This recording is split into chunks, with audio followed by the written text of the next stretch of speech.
The trademark that. Which one? The Are we live? Good. Right, do we need this? How to tell someone you're a nonce without telling me that you're a nonce? Show me, that last 5 minutes I've just spent with you going through t-shirts about Liverpool winning the fucking league, as if I give a fuck about that. Yeah, I didn't say. You said you're going to Mars when we win the league. But like, I'm happy as I've won it, but this is why Evertonians, I'm luckily a very balanced, non-biased version, right? Not a bit of blue. You could never class me as a bit of blue. Oh, lad, you do talk some poor shit about it. So you would class me as a bit of blue? I wouldn't say you're bitter, but I would say you're very biased. So what, do you want me to support Liverpool? No, I just want you to be a bit more I'm balanced. an Evertonian, but I don't think I'm bitter. Like, I wouldn't say you're bitter, like my ma's bitter. Like, you're not bitter. But you are quite biased. No, I'm saying you can see how we get annoyed with Liverpool fans. Just what's been happening there off cam before we got on. Welcome to the Common Sense. Cambo's showing me these caps that he's designing for Liverpool winning the league, which are quite smart if you're a Liverpool fan. Yeah. And also... coming soon to Instagram. So a few t-shirts that I said, yeah, they would look... It is a good idea, but also, I don't give a flying fuck, because I'm an Evertonian. Didn't I shit to give a flying fuck? I just said does not look and good. It came off the back of me. Nice plug here, going into the competition winners. We've got a few t-shirts coming. It is nice material, it does fit well. Model will wear a large. You're going to put one on? I'll put one on later. If City win, I'll put a blue one on. And if Villa win, I'll put a black one on. I'll put a black one on because they got a lot of black players. Has me chippy tits. Is that because they got a lot of black players in the team? That's racist. No, to be fair, looking forward to the game tonight. My old club City against Aston Villa. I think Villa have been going great guns. Blew Newcastle away at the weekend, and were good value for it. It was quite tight first half. Did you watch the game? I watched the games. I watched first half of the Villa Newcastle game, and it was tight, and it was I splitting hairs at half time, but a second half they just come out and it was just would you pay 250 million for Isaac on that showing? No. No one's paying 250 million for him anyway. That's what Liverpool reportedly paying for him. Stop it. We haven't got 250 million to pay. That's what I'm hearing. Liverpool have agreed to pay for him. Stop talking nonsense. We're not paying 250 for Isaac. There's not a chance. Has anyone else heard this rumour? I've heard 150. You've paid 85 for Darwin Nunez, so he's at least worth 200 million. Have you heard this one? No. We've only paid 80 for Darwin Nunez. Listen. Only 80? Listen, if he plays one more game... Hang on a sec. You're talking about 80 million quid here. We've only paid 80 million for Darwin Nunez. And he can't finish a wank. No, but if he plays one more time, we owe Benfica 5 million. Yeah. So it's 85? No, but if we don't pay him, it's 80. If we don't play him, it's 80. Joe, straight off in the chat. Either way, it's way over. Question. What do you think of Will Still on Sky Sports last night? Oh, good God. I didn't watch it, if I'm honest, in terms of... I didn't watch it all, but I've obviously seen the clips. Strange. I mean, he's gone out to France and done really, really well, but it's when they start force feeding him. It was like when they were offering you vaccines, when you were offering your vaccines, but they were saying if you can get a burger, a cheeseburger or whatever with them, you kind of go, why is Sky pushing this fella on us? Are they going to use it as another content source? You know, they obviously get leaked. Sky sources say this, where all the managers are all going back and tittle-tattling, basically waffling to get likes and protected by the media. It doesn't help him when you find out he's got a missus who works in Sky. And then I thought he was very ginger and very boring. And if I was a player playing for him, he'd better be fucking good on the coaching pitch. But if he starts reading them self-help books and starts quoting all mad stuff and doing stuff that I see some of the managers attempting, then as a player, you'd have to drop me out, like. Yeah, I watched Carragher. I didn't really watch. I watched the clip of Carragher, like, dissecting the game. Lad, it was embarrassing. No, I thought Carragher was very good. I thought he was good. Yeah. I did. So we get it, which is great. But for me, I'm looking at it. It's like someone going, right, to tie your lace, you just do a bowler, and I'm going, yeah, like, you're going to come here and try and peddle that in the best league in the world, the Premier League, because that's where he's trying to get a job. Carragher was not Will Still. It's the show. It's the shenanigans between the two of them. Yeah. All right. So if you want to be a manager, manage, but don't all the nonsense beforehand, or like the trying to show how you press and how you like your team to play. This is the fucking Premier League we're talking about. With the greatest respect to Lens in France and where he was before, in the smaller club in France, which he's done a good job with. Like, this clamour to give these fucking rookies, because even Amarin, rookie, big jobs in the Premier League, because this is where this Will Still's pitching himself. Yeah. And now an audition for that is Monday Night Footy. You know, we've seen Graham Potter and we've seen managers go on it. Just fucking get your teams promoted. Stop with all this bullshit on the telly of managing. I see other despicable managers I've played for. Absolute dogs who've ripped the clubs off that they've played for. Sitting there and are loved by the fans. And I go, if only you knew what they'd got up to with your finances. And you're just sitting there letting these dishonourable men pontificate about the game. I struggle, like, but I'm different. I don't buy into all that. I just like Callagher done a piece where he was showing about Newcastle, how they were. So he called it like a hybrid press, and I understood what he was saying. When the ball went into certain players or certain areas, they switched quickly from zonal to man, like off the ball. So he said the ball's coming out from the keeper to the centre half straight away, the full back. And one of Newcastle's, one of Villa's goals came from the in between the press to the man to man, hybrid pressing from man to man. Great, but like anyone can tell you that. It's like saying A, B, C, D, E, F, G. Anyone can show you what's just happened. But that's where I don't think they can. I think you can, mate. No, honestly. You can, and others can. No, anyone can. Anyone can really. If you've got the Sky clips and 3 analysts at Sky, who you say there was a goal there, give us the analysts watch games. So the way footy, so they just pick out the traits and then they have all day to come over that.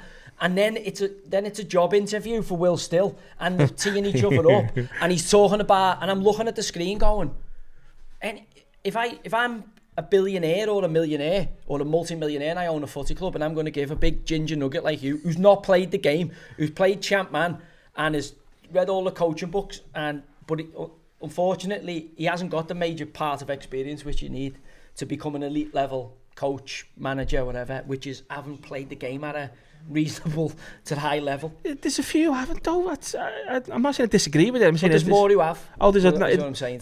Yeah. So if you're gonna, and there will be some out there that are exceptional, and there's also some who are fucking great chameleons as coaches. Wenger. I told you, not got a clue. Not got a clue.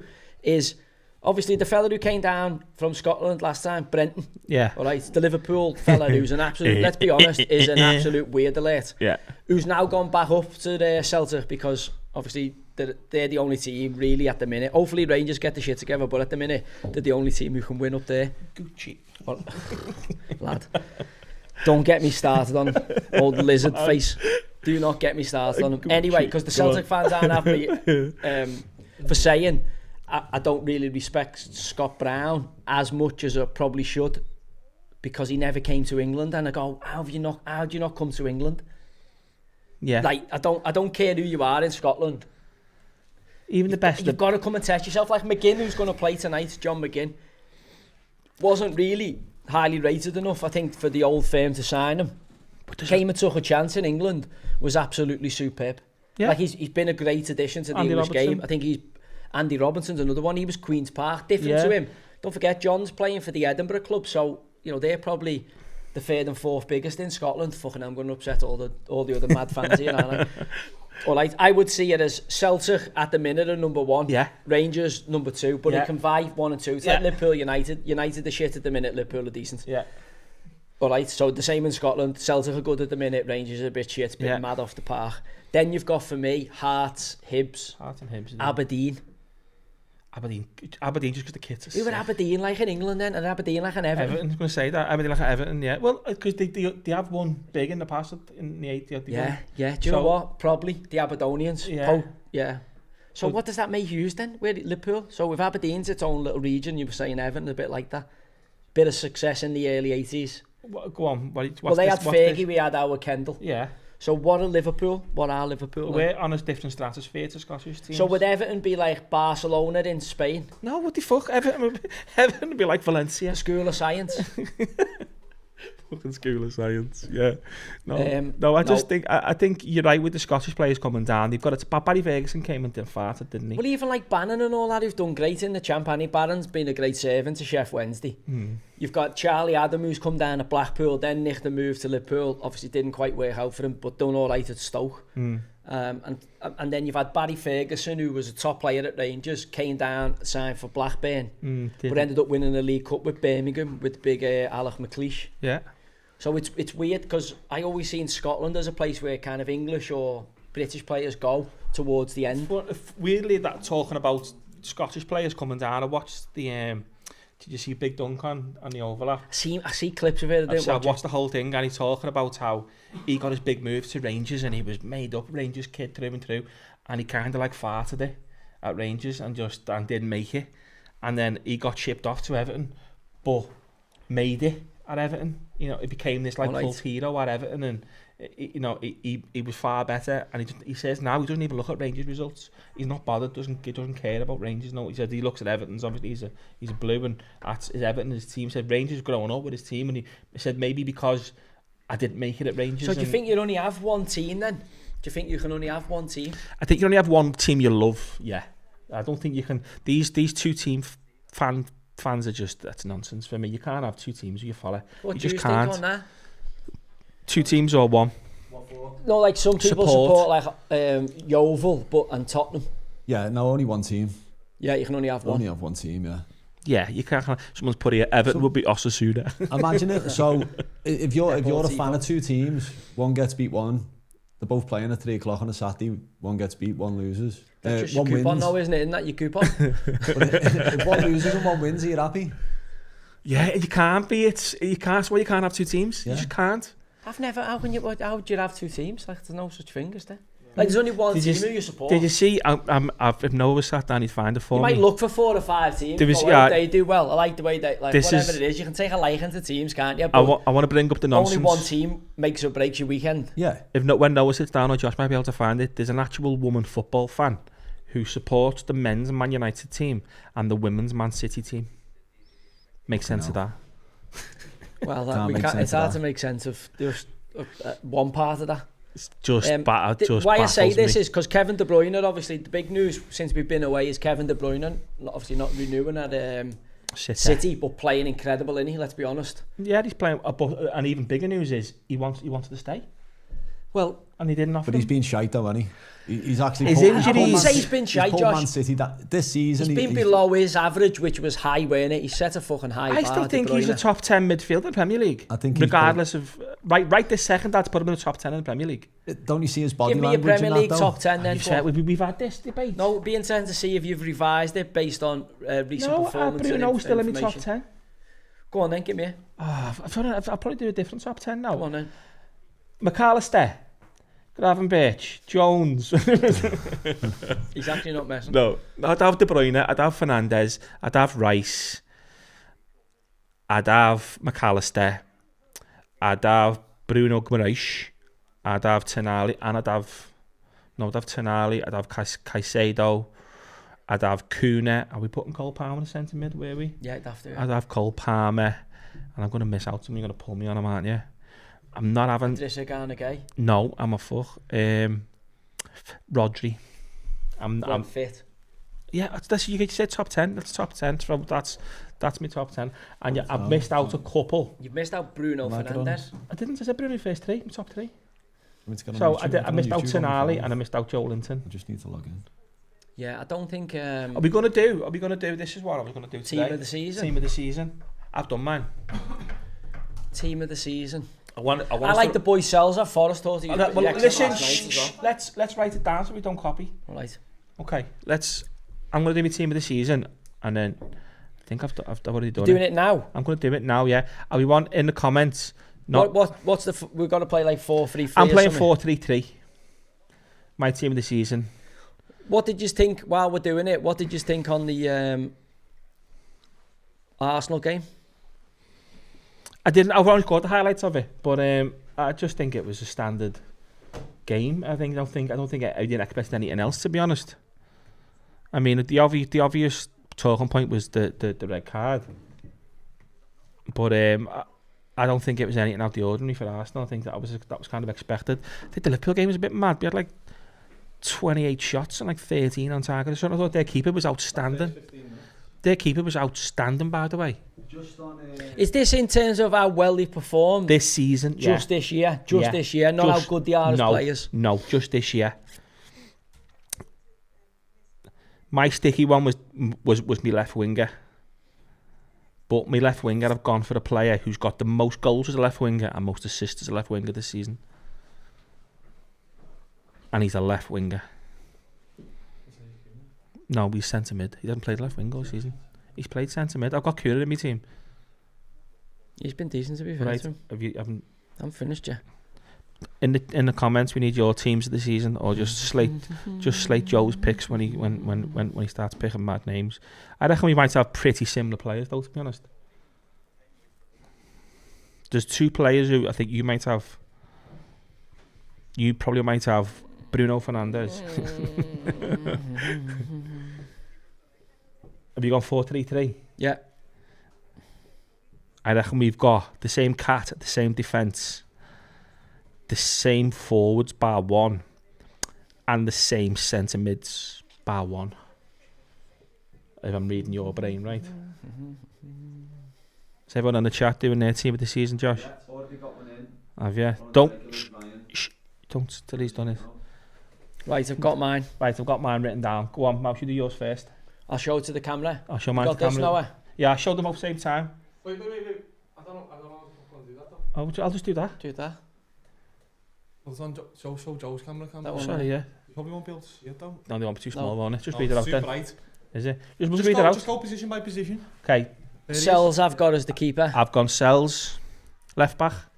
Kirches, I've gone Kirches, centre halves. Van Dijk and Murillo. I've gone Van Dijk and Milenkovic.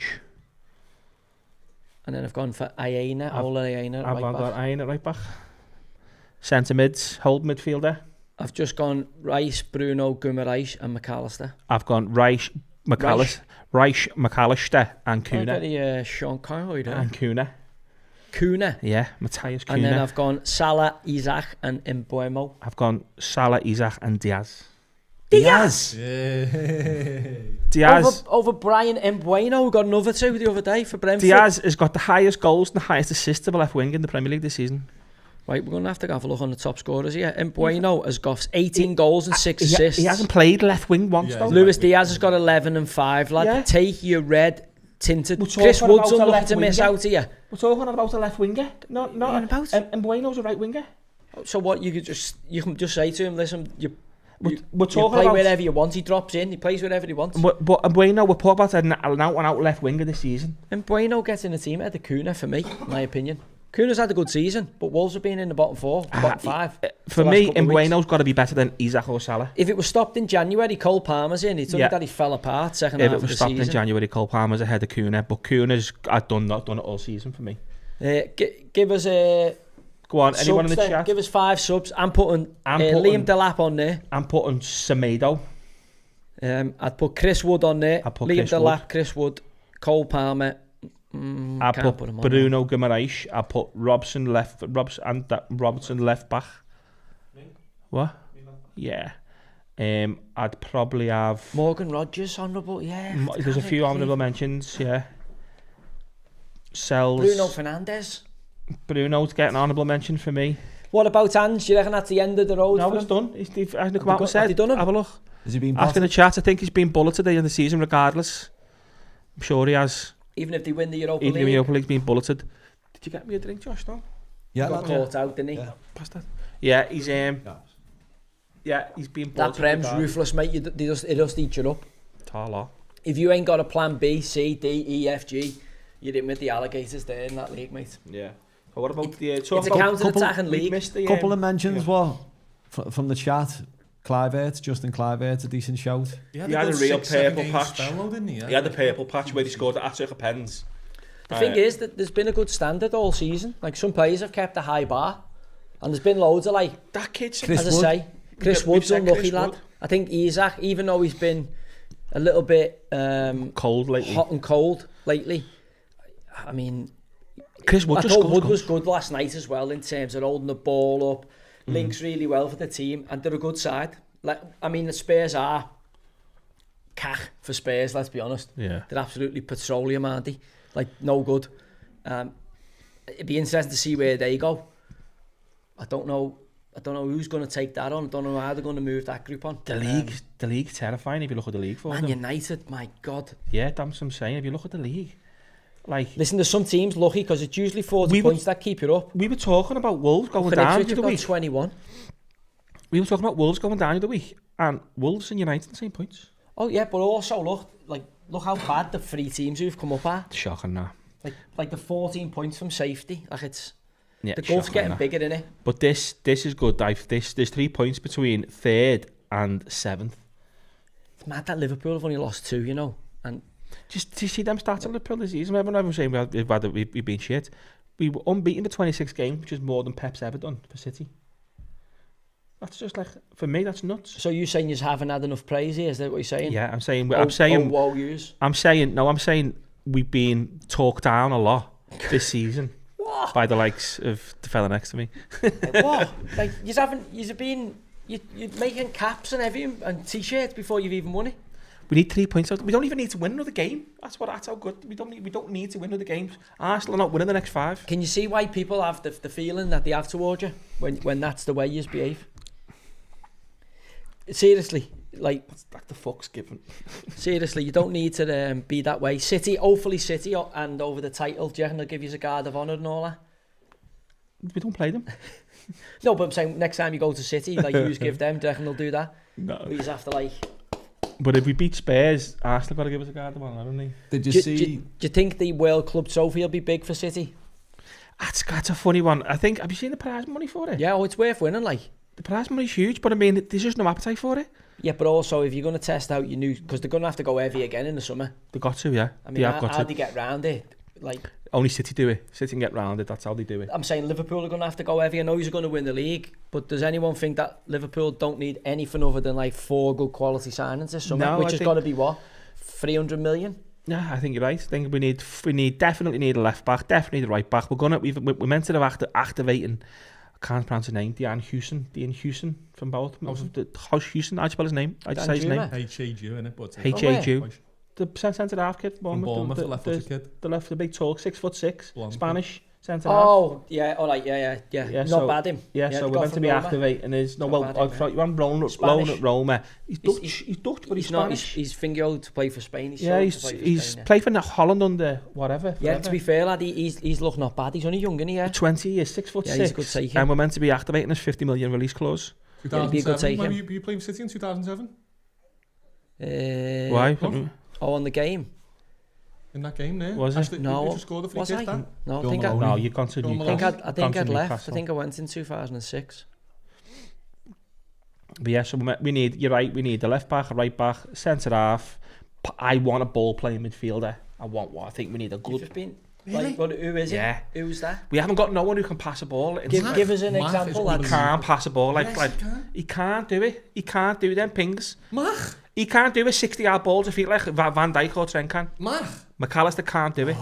McAllister ball Maybe not the recycler. 60 yarders, but he's No, got them but that's fucking- what we need. We need someone who between can the lines. spin it and give them Trent knocks or them Virgil knocks. Did you over watch top. the Burnley game? No. Burnley Sheffield United. No, I seen the highlights, like the last 15 minutes I seen live, but I flicked over to it. Look like Burnley managed the game quite well in terms of managed the game out properly. Like, they've got a great defensive record in that league, which gives you an half decent chance, but In the Prem. unless they invest and hit some fucking diamonds, you fear for them, don't you? But I was speaking to the lad. You've got to change the way they play. The lad in Workman said exactly that today. I said, Leeds look good. He went, yeah, but Leeds an attacking team and Burnley got a great defence. So that gives you a good base in the Prem. I think it's good to see Leeds back in the Prem. I'm happy to see Leeds. I think it's a good fucking traditional English club, innit? And like, No, Leeds are a Prem team, aren't they? Sheffield United, are we that arsed about Sheffield United not being in the Prem? No. Would it not be nice for Sheffield to have a Premier League side though? It's a good footballing city, innit? I'd like to see someone else. Like who? Sunderland. Surely you want to see Sheffield United and Sheff Wednesday in the Premier League more than, say, for instance, a Brentford. I want Sunderland to go up this year. Sunderland? Yeah. Well, I can't want second that. Oh yeah, you're not allowed, but I just want... No, not that I'm not allowed. I just, like, I can't... I thought they were a good young side emerging, but they've just... Bottled it. I wouldn't say bottled it, but it looks like the lack of experience is just going to cost them. And as you know, no matter what level of footy you play, you can't have a load of kids, can you? You do need a healthy bit of, like, that's where I think Burnley have been quite smart, taking like Ashley Barnes back, and they've got, you know, a few older lads in and around that group who've just been probably setting the bar in training, making sure training's on point, making sure none of the young lads are fucking giving it the large portions of a weekend, making sure that training's respected, and the lads will work hard and play hard. And now obviously with the promotions, I've seen Leeds going at it, waiting on that result, but there's nothing better than getting that promotion, getting on the bevy with your teammates and celebrating all that discipline and hard work that you've spent over the course of the last 7 or 8 months since pre-season began, to you know, get your hands on a bit of silverware. Obviously you get a little bonus, your wages go up and that, so it's a fucking boss feeling this time of the year, getting a promotion. Yeah, you must have had a couple. You must have had a few, Josh. What's that? A few promotions. Yeah, had a couple, yeah. Where was the best one you had? Best group of lads and all that? The closest, probably the best one I played in was in the conference playoffs. We lost to Cambridge. Cambridge ended up going up to League 2. And out of our team, we were one of the only part-time teams left in the league. Who's you playing for here? Halifax. And then out of that group, Lee Gregory scored 30 goals or something that season. Went to Millwall. Other lads like Mark Roberts went to Birmingham. Matty Pearson went to Huddersfield. Josh went to Boozer. Dan Gardner went to Chesterfield or Oldham, I think, yeah. Yeah, he was a good footballer, Dan, weren't he? Yeah, and I went to fucking Fylde. But sold the dream. No, but it was good. Is it rare to get a good team like that down there? Yeah, particularly part-time in a full-time league as well. But just the fact that you're one game away from Wembley, and that's a big game, the conference playoff. Yeah. Cambridge played, I think it might have been Bristol Rovers in the final, and Bristol were down there. In the conference? In the conference final, and Cambridge beat them, yeah. Obviously 2 big clubs, and I think they must have had like 50,000 at Wembley, so if you just, Halifax would have brought a few there, so yeah, that would be just knowing you were that one game away. We beat them 1-0 in the first leg as well, got beat 2-0 in the second leg. That must be mad, like playing your pitches. Then like Wembley's obviously a big, massive pitch. It's just like a different game. Stadium, really. You mean? Pitches are the same size. No, the pitches are isn't Wembley pitch much as bigger but not by much bigger. Wembley's a big pitch, yeah. Wembley's wider, isn't it? Wembley's a wide pitch, renowned for it. Yeah. So but like you're playing tight conference. Every pitch has got its own little idiosyncrasies, though, hasn't it? Like you got all like, that's the thing of which pitch is uphill. Which one? Newcastle's up and hill. Newcastle's up and hill. There's a few pitches, mad pitches I played on in Scotland where they're like on mad slopes. Now every pitch has got its own little thing, but like nowadays you're getting a lot more, certainly at the top level, like bowling greens. Do you know what I mean? Yeah. Like gone are the days, but some pitches play harder than others in terms of like everyone's unique. It's like playing a golf course. No, Josh, remember that you played there in Sunday League? Anfield's like an ice skating rink at that cop end sometimes, isn't it? I don't know, is it? Salah his fucking performances on. No, when we used to play a Sunday League, you'd have like, no matter whether the weather, it said you're in Iton, the weather's crystal clear, blue skies, not a bit of wind anywhere, and you go to Windy Harbour in Kirby. Yeah. Oh my God, it's just like you're playing a tornado 24/7 in Windy Harbour. It was nuts. What? You keep it and kick it and it's come back at you. But everywhere else in the city would be like bone dry and everything, but Windy Harbour would be it's Liverpool bought it, didn't he? Liverpool bought Windy Harbour in Kirby, put the training pitch there and found out, no, this is like playing a fucking tornado, and this, we don't know why. It's just got its own little microclimate, and Klopp built like a big wall or something to try and stop the wind, affecting the training. It was just fucking mad. Predictions? We haven't had any predictions yet. I fancy Villa, Don't know why. Of course you do. I'm going. Even though Rashford put me off them a bit. Did you see the boxing at the weekend where he was covered in diamonds? I'm just like, why go out dressed like that? Like I get you, but I'm like, think about what's happening in the world. Like, come on, lad. Like, you're just beginning to like him again because he's gone to Villa, got his head down and grafted, and then you see him and you go, fucking hell. It's Rashford though, innit? That's I know, but I'm like, come on, like have a bit of fucking. Right, I'm going City 2-1. I'm gonna go. Can you put that in the middle, Campbell? I'm gonna go. Which? The game. Yeah, 2-0 Villa. Whether the obviously everyone in the 2-1. chat. I'm gonna go 2-1 Villa. Everyone in the chat, we are a minute behind. 2-1 Villa. What are you saying? I'm gonna go for 3-1 City. Oh, Villa through. Oh yeah. Oh my God. Oh my God. Someone in the chat just said Where is it? Where is it? It's diamonds. About 3-1 Rashford. Villa, Rashford brace. Someone said about Rashford, like, is he contractually, like, have to play all the games? Because why is Ollie Watkins missing out? Well, there you fucking go. He always scores against City as well, did he? Honourable mention. 2 million for Villa. 2 million. Oh, he's been a baller this season. He's done all right, but also I tell you what, there's a few honourable mentions, but I just think those lads have been a bit better. I fancy like. Why have City fans come dressed as blue seats? Don't get me started on it, lad. Don't get me started on it. There's that war, Andy, with the club, isn't there a big issue with this? They've been doing this dressing as blue seats for years, haven't they, City fans? I mean, I understand City, the club taking the piss a bit with the prices, but it sort of goes part and parcel with your success. I mean, Liverpool and United have been sort of piss out for years, and it has got terrible at the match. It's got terrible. City, they're going to feel the effects of becoming a big club, of like they're going to get a lot more tourists in. It's just going to happen. There's nothing they can say. Let's do this and let's do that. It's not going to happen. The owners are going to push the prices up, and they're going to they want the tourists coming in, spending on the day, going to the shop, spending 200 or 300 quid. It's happened to Liverpool. It's happened to United. It's going to happen to City. I mean, they can try and fight it all they want, but it's inevitable for me. Yeah, it's sad to see empty seats though at a big game like this in the Premier League, in the race for European Champions League places next year.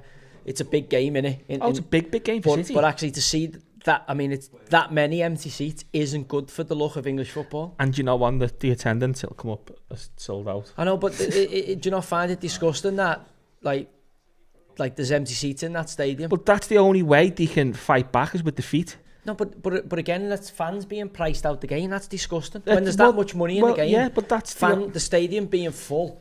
Trust me, as a player, that's where you want to play in front of packed out houses where there's a raucous atmosphere. Not tourist fans who are trying to capture their own content on fucking social media. Absolutely fully agree, but the difference with City is that they're still, no matter what they think, they're still a good 15, 20 years. At fucking Boca Juniors or fucking River Plate. But you also don't get the players with the wage bills there, but you do get a better atmosphere and a better game. Someone just said the empty had.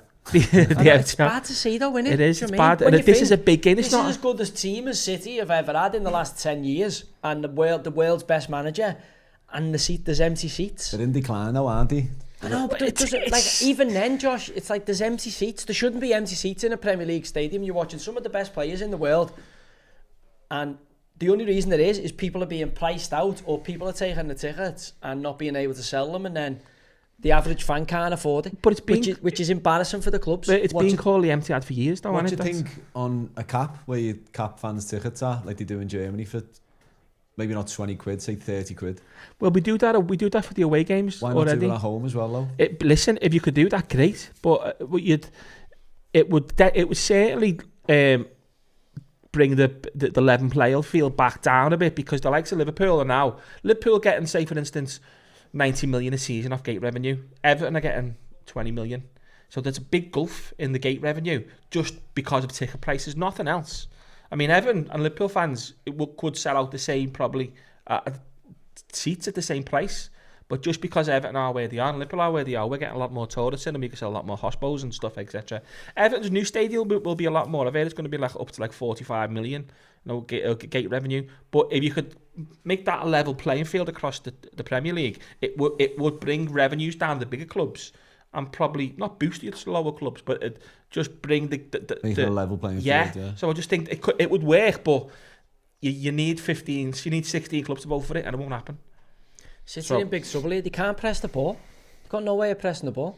Who's the midfield? They've got no legs. They've got De Bruyne. Kovacevic and De Bruyne. Kovacevic.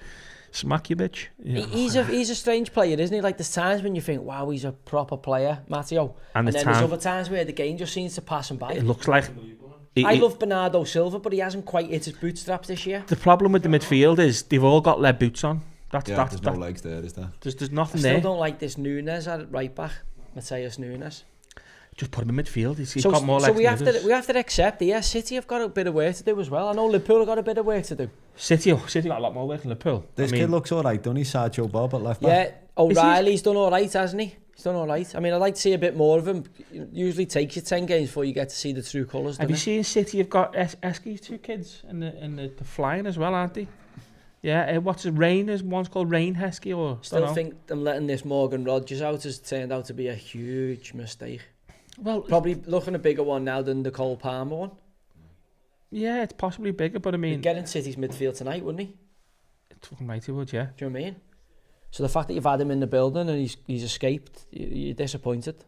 It is, as you're right in saying, that's one little red flag against Pep in terms of his tenure at City, is he's not been able to not spot a talent, but he's always been after buying players rather than looking at the kids and seeing what's coming through.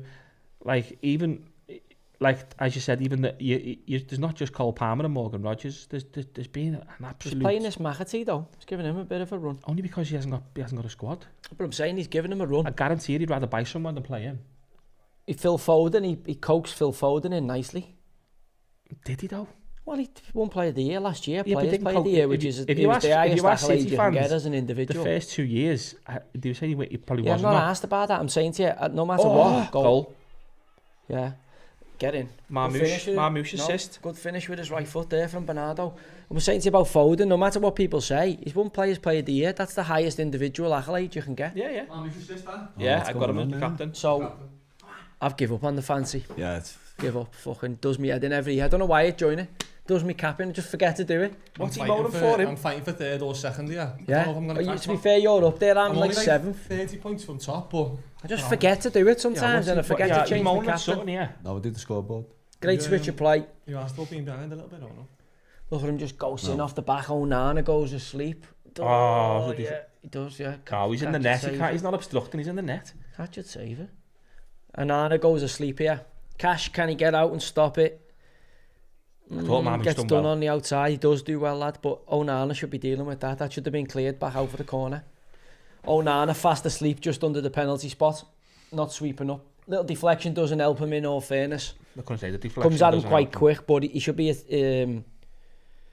anticipating a mistake there. In a Pep, aren't I? Absolutely love that. You know he's got an assist. Do you know what? What did we say? I went 2-1 Villa. 3-1 City. 3-1 City. 3-all. I said 2-1 City. You said 3-all. Do you know what? If City win it, they go to 60 points level with Forest. Is that right? Yeah. It's all to play for, like. And then I think Newcastle got City at the weekend. Oh, don't think so. No, I don't think got Newcastle. Who's the games? Who have we got to go? Have any of them got to play each other? There's a big blank week this week. Is it FA Cup this week or something? Yeah, you got the FA Cup semi-finals, haven't you? No, City have got Wolves, Southampton, Bournemouth and Fulham. Last 4 games. Wolves, Southampton, there's 2 wins. Bournemouth, yeah, they'll be on the beach by then. And Fulham. Yeah. Yeah, they had easy win all 4. Villa have got Fulham, Bournemouth, Tottenham and United. We do.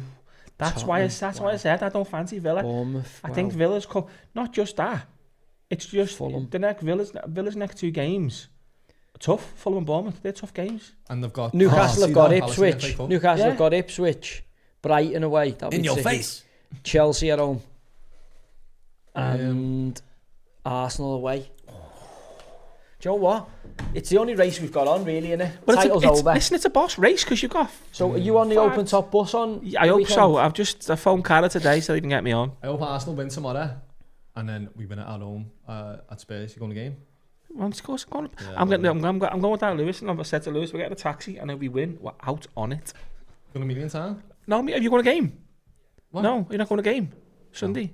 No. Shit house. Yeah, no, I'm going out, like, definitely if we win. I'm fucking not staying anywhere around Aiton, going right into town. So, fair play, yeah. First time seniors win a title, innit? Proper one. Keeper should have had that. Keeper should have saved it, yeah. It's tough when it comes at you at that speed. Absolute. Look at him pop it on wrists. Look, watch. Oh yeah, should do better. God. Got to do better. Supposedly. He's the number 1 keeper in the world. Self-proclaimed best cat in the world. Alisson throws a few. Isn't he offside? Alisson's never done that. Alisson threw a few in, lad. No, Alisson doesn't. Not with Alisson's saves. never done that. Save that. No, what? Alisson's never done that. Alisson's never made a mistake. No, I didn't say that. He's made a mistake. Alisson's never done that with his hands. He's made a mistake. Yeah, he has made a mistake. Right. Keepers make mistakes. Yeah, of course. But Alisson's made mistakes. Very few and far between with Alisson. Oh, good God. He has made them, though. Yeah, he has. Like that. Clangers. With his feet, not with his hands. Well, that's a clanger, isn't he? He's giving goals. That's a clanger. Yeah, but he's not. It's a mistake. But he's not being popped on wrists like that. Well, that's just a mistake, isn't it? In the book, it just says mistake, Alisson. So who makes mistakes? Doesn't mean someone who makes a mistake is less. Let's talk about Pickford. Been exceptional. Unlucky not to get in my team of the year. Single-handedly kept us in a division, hasn't he, Josh? Pickford. Fucking hell. He's on the bench, so he's his second keeper. He'd be in my team this season. Yeah. You see me, what's the names? Lads with the ball boys, no John Quirk. Who the fuck's that? Haaland. Oh, yeah. See John's lads, John Quirk's lads, the ball boys on the weekend. Yeah. Yeah, no, just gone. They had little Sonny had Pickford and Milo had Tarkowski. So they gave Milo a goal at Glastonbury Street from the pen spot as well. Boss. But yes, it was a boss day, like. Got beat 2-0 though. That was the best part about it. Got beat 2-0. Not a good day. I know. I was in Spain with my feet up on a big pint of Mao. Watching it? Yeah. I can't. What about Liverpool Sunday? Yeah, I watched it. It was a weird game because we had. It was a weird game. Is that the best you got for me? Yeah, I've got the best. I've got coffee here. We should have been 3-0 and no one would have blinked if it was 3-0. I would have batted an eyelid. They'd have gone, how the fuck's that happened? Because they basically had a shot in the second minute, hit both posts, and then that was it till half time. No, we had 28 shots on goal. Yeah, absolutely none of them threatening at all. We did. No, they weren't. There was none. Liverpool were flat. I think we hit the bar. So flat. They hit the post with Ndidi. Yeah. So I watched the game. I sat and watched it. You were flat. We would think it out of second gear, but we should have won about 3-0. No, in the second half, there was a couple of half chances again. And then obviously the goal. Yeah. What did you think of the Trent celebration? I thought it was a bit... He's staying. Took the shirt off through the shirt. He's not staying, is he? Through the shirt. It looked like I'm leaving, didn't it? Trent's gone. Trent, let's just forget about that. Let's put a pin in that one. Trent's gone. There's no question. Are you saying this like you hope it doesn't happen, or are you saying this like I'm made up he's gone? Listen, if you said to me at the start of the season, pick 2 out of them 3, I'm picking Verge and I'm picking Salah. No, I never said that to you. That wasn't the question I asked you. What I asked you was, if I said to you now, you've got to get rid of him or you got to keep him, what do you really want? Do you think? Depends. There's loads. So if he comes out and says, I'm signing, I'm not fucking leaving. Yeah. Go for Wall Street. I'm happy. Are you buzzing? Oh, yeah, I'm happy. Or do you want him to go now because of the way he's been? I don't want to go. Because here it's feeling like your bird's been shagged here. Like Trent, this is what you're feeling, innit? You feel like your bird's cheated on you. I don't feel that at all with Trent. The disappointing thing with Trent. So hang on a minute. If your bird's talking to Real Madrid behind your back, and then Real Madrid, at the last minute, you're going, hang on a minute here. I don't think he can come back. I think he can. I think with some Liverpool fans, Paddy the Baddy and all that, it looks like they've crossed over. I think you're very naive if you think players are fully loyal to the club, to every club, because clubs aren't loyal to players. Maybe I'll ask you this in a different way. Do you think Trent's been loyal to Liverpool? No. So you think he's gone then, don't you? Listen, what do you think? Gone, lad. He's gone. Yeah. So did you see his interview after the game? You could just tell. Oh, he's gone. If he was staying, he would have kissed the back. Even Cara said, listen, I think we all know what's going to happen here. Did he throw the shirt or just place it down, or did he get through? No, he got a Someone else placed it on the corner. I'm just asking you. That picture was Yeah, but also, what are you doing? That's the club jersey. You don't throw that on the floor. Now people do it all the time. You don't take the club jersey and throw it on the floor. Bruno Guimaraes done it. That's saying something without saying something. No, I think you're overthinking that one. Just saying. But it doesn't matter anyway. He's gone. Took the Liverpool's crest and threw it on the floor. He's gone. Who was the famous manager who would not allow any of the club's things to go on the floor?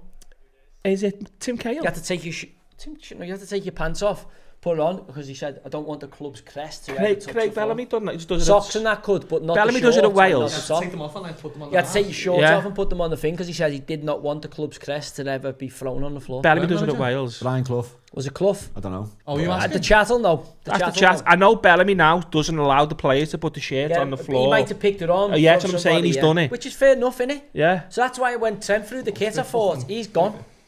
I think that was him saying, fucking all the shit I've had this week or the next few weeks, fuck off. I don't think he's asked about that. I just think he's seeing the... Well, why did he do the interview? Let's be honest, he's going to Real Madrid.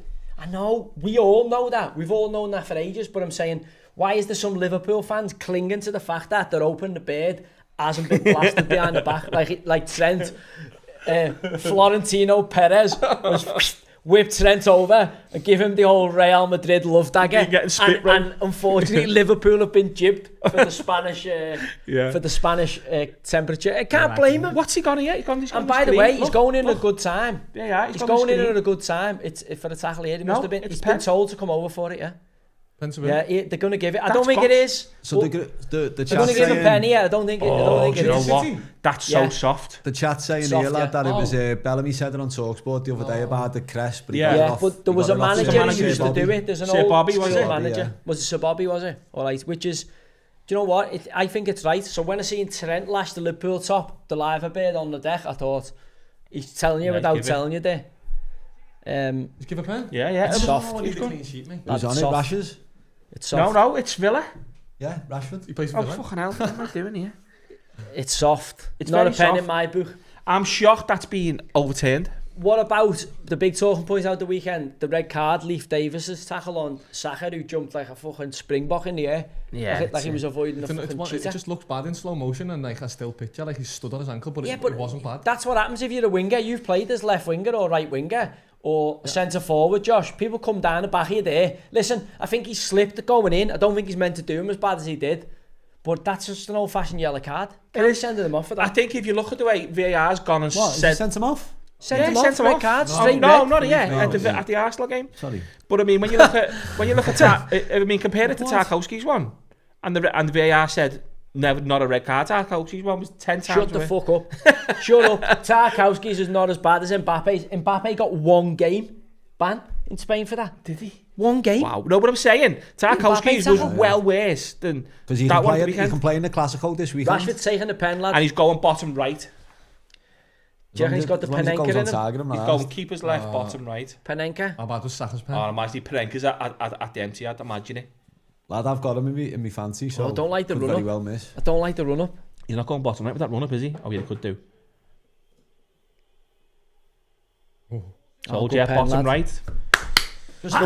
Just looks a different player though, doesn't he? Since going there, looks like lean. He does. Yeah. Do you know what he's at it, lad? You know what it is as well? I think because he's playing with Asensio a lot as well, and when you're playing with a good player and you link with a good player, it sort of brings you get better as well, don't you? You see that with players. Well, think about it. He's only playing 90 minutes, give or take, a week, because he'll play 60 and 30 or like, and it's built him in. Now he's fucking playing more of the 60s. If Ollie Watkins is playing well, you know, as a striker, the fact that the other one's knocked in and ready to take your jersey keeps you right on your toes. And to be fair to them, Villa, they're peaking at the right time. I said ages ago, didn't I? They've had a good Jan. I think they've had a better Jan than anybody. Yeah.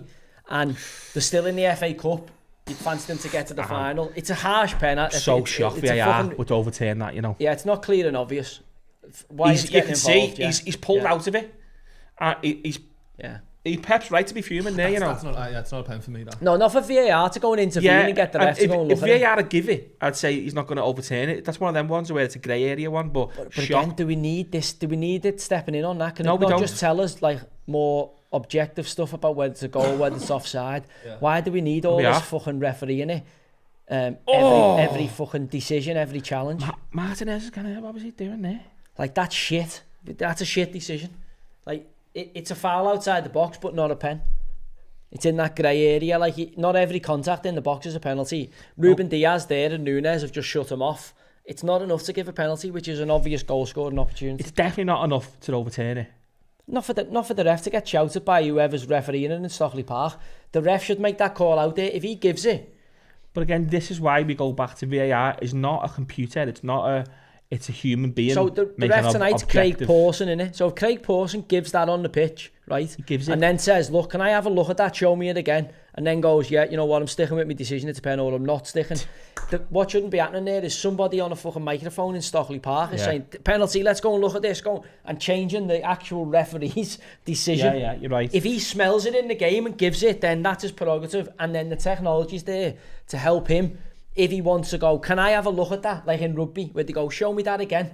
That's right. And show me the TMO again. You know what? I've never even thought of that, your angle there. And you're spot on, where it shouldn't be people in Stockley Park making them overrule it. It should be the ref saying, right, I've given a pen. Yeah. Can I have a look on the screen? Let me go and have a look at it, instead of them saying, so go and have a look at it. They actually can't speak to him, but he can speak to them. Yeah. And that's one of the caveats of it. VAR cannot contact the ref unless it's like something obscene, like a punch in the face or something like that. Something really mad. I mean, the offside ones, they're black and white, aren't they? We've got especially with this automated, it kind of is what it is. Yeah, but I mean, for decisions like that, the ref should be saying to the VAR, let me have a look again, not the other way around. Yeah. I agree with that. And I don't get why we continue to use this technology, because it's like, look, it's not going away, the technology. We just need to use it better and actually mic the refs up, put the fucking big screen in the Premier League stadiums and get them to go, like they do in the rugby, excuse me, give us a look at that, or, right, this is not on the mic, this bit. Is that a fucking penalty? Yeah, as it is, you've got these fucking idiots in Stockley Park going, potential incident here, incident, two coming together of two players, and then they go, penalty. But actually, it's not a pen. No, yeah, it's people policing the game who aren't refereeing the game, and I think it ruins the spectacle. That's why, another factor why you've got empty fucking seats, because the game's slowing down and the interventions are killing the game. The fan enjoyment's gone out of it as well, because even as a match goer, you sat there, A, you don't know what's going on, and B, you're waiting. When you see teams surround the ref, oh no, he's going to overrule this. Yeah, but that's because you're invested in the result. If you were just there enjoying it, alright, if you were just enjoying it as a fan, you would enjoy that because you get to celebrate twice, or you go up and then you're down. But because you're so invested in them having to win, it changes from. Yeah, unless it's an absolute clear-cut goal, then, you know, I'm not like, even Trent won the other day when they were moaning that the play should have been stopped for a head injury because the defender clashed with the keeper. Yeah, that was nonsense. Yeah, but I was thinking, I was expecting that to be overturned. I was like, they're going to do this. They're going to do something here, say, sorry, should have stopped the play there, or something stupid like that.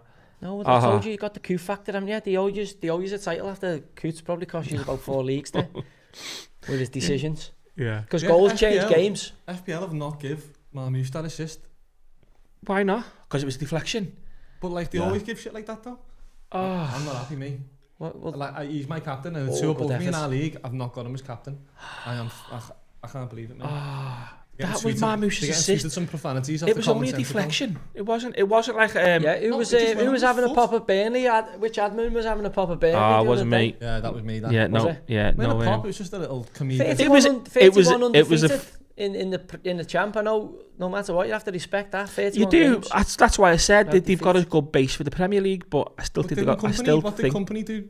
Like the most points ever or something? Yeah, never went that many undefeated. Like they've picked up a good habit, which is not getting beat. It's like on the golf course. If you pick up that habit of not making bogeys, it's a great one to get. Or equally, if you get the bogey. But if you think that's probably, I mean, you look at Scott Parker as a player. He was always that way inclined. He was always like a safety player, wasn't he? He was always never take much risk. He was always, you know, and that. So he's out on the outside of his right foot all the time. Used to get him on it all the time. Just shake the bushes here. Do you think he'll have a better chance, Scott Parker? Flush out here, gives that ball you with your big mad. Do you think he'll have a better chance playing that way? And like, because Vince tried to like play like fucking play tiki-taka and try to build out from the back and that. Just sit in. Yeah, no. Ashley Barnes up front. Whoa. Just hold your horses a sec here. Last time Scott Parker was seen on Premier League watch was Bournemouth getting humped 9-0 at Anfield, and he fucking ran for the woods. He done a Ben Whittaker. He got himself out of dodge. So hold your fucking horses on him. Let's see how he gets on next season with his Burnley side. Yeah. Because he's going to have to adjust. Now, maybe he learned the lessons, but he's had a few jobs. Anderlecht, was he Fulham manager? Bournemouth manager before. So let's just watch this space. For me, he's got big fucking... Burnley have got to make massive strides because the Premier League, the Championship, golf, is getting bigger every fucking season. Leeds as well. I've seen Leeds this year. I know they're finishing strong, but they've been sticky as well. And I see that Meslier, the keeper, and I'm going, fucking hell, he had a baptism of fire. Don't forget, before they got relegated, Big Sam went in on a firefighting mission. And Sam binned them straight away, if you remember. He put another keeper in, so he's going to have...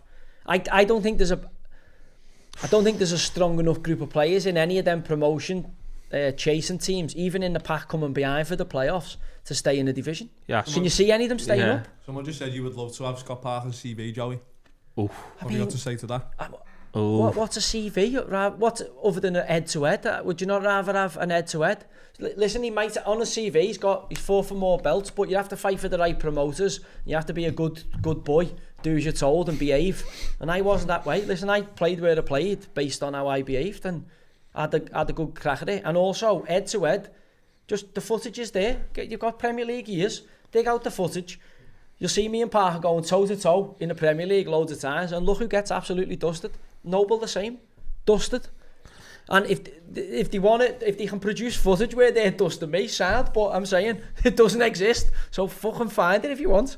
Doesn't exist. Yeah, and I think when you look back at your career, I'm not blowing smoke, but do you had Liverpool trying to sign you at one point? I remember. Yeah, listen, everyone gets linked with everyone. No, like, but listen, it was close. You have little spells. Liverpool was close. Again, but that doesn't make you a good player or a bad player. There's other players who play for Liverpool. Like, who cares? But I'm saying, all you've Scott got is Parker, your head to head, isn't it? Would he ever have gotten like? Would he ever been heavily linked with Liverpool or Snooker? Well, I look at Scott Parker and I go, he was a golfer, right? He hasn't won any tournaments when he played for England, did he? Didn't win anything.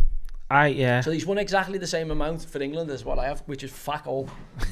Right? But there's about another 100 players in that category who say the same since 1966. So listen, it's great to go and have that experience and try. I've never been good enough to get in the World Cup squad or the European Championship squad. Scott has. Yeah. But all I'm saying to you is, in the head-to-heads when I played against him, if he's Superman, Super Scotty Parker, played the year at West Ham, well, I was fucking kryptonite. Because he couldn't fucking play on my watch. He got dusted. Joe, and if he'll sit here and I'll go, let's go through every game we played against each other, and you only know you're head to head. It's like playing golf with someone. You go, did you win the Open? No, but we played together, and I know I was a better golfer than you. A shot when we played head to head, I dusted you. And every player believes in their ability, otherwise you can't become a player. Now you might overstate your hand at time. I don't think I am. Now he's got more England caps than me. But all I know is when I was 23, 24, leaving Man City, before I got mad fucking orthotics put in my shoes by the people at Newcastle and broke my foot, which set me off. I'd never been injured before that. I was fucking absolutely motoring, and Scott Parker was at Newcastle. He got dusted in the game before. I told you we beat Newcastle 3-0 at the Etihad, the Etihad. And after the game, they've made a big overture to sign me in that window. And West Ham came in for me when Eggert Magnusson was the CEO, who had unlimited funds. And Everton came in for me. Moisey was at Everton. So them three clubs activated. I had a clause for 5.5 million. They activated it. And then Scott Parker's caught in limbo now. Because West Ham want to sign me, but if they sign me, they won't sign Scott Parker. Newcastle want to sign me, but if they sign me, Scott Parker's getting shipped to somebody. And Everton want to sign me. So when I go to Newcastle, I thought Scott's at Newcastle. So he's 26 or whatever.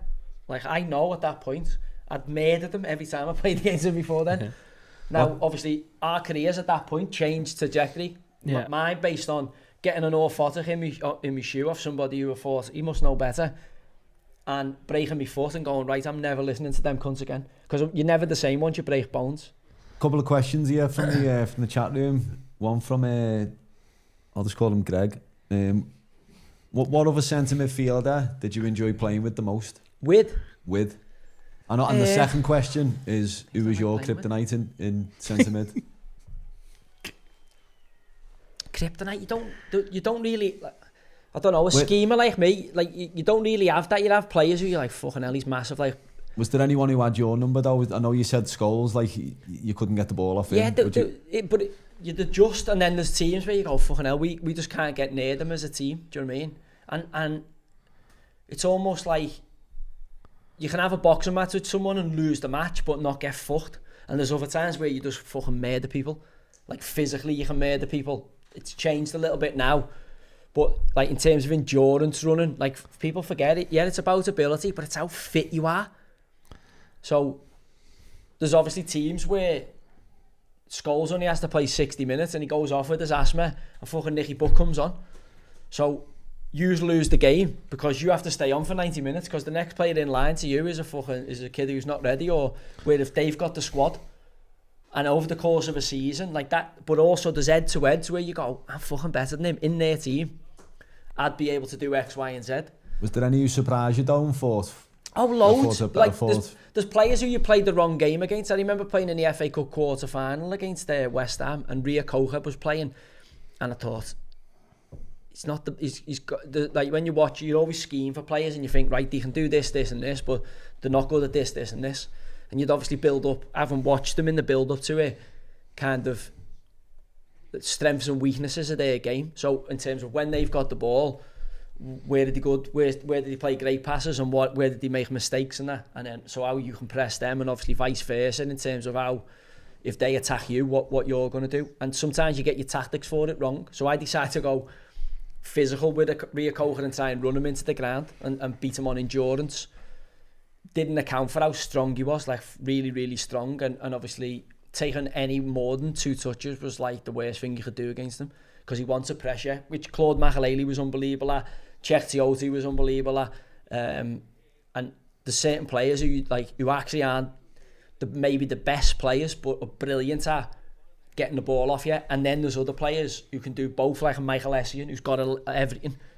So if you play the wrong type of game against them, or your partner in crime as an off game, or in my cases, sometimes your manager's tactically fucking a donut and plays 4-4-2, and they play 3-5-2, or they play 4-3-3, and they've got an overload in the middle of the pitch, and pretty much in the middle of the pitch, throw the Casey off, who wins the boxing match over the 90 minutes.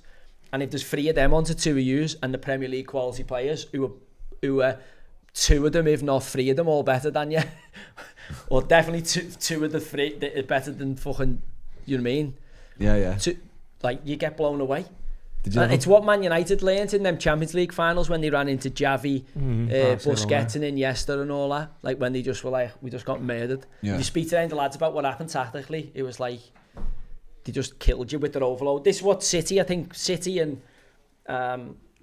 been a great proponent of this possession-based football.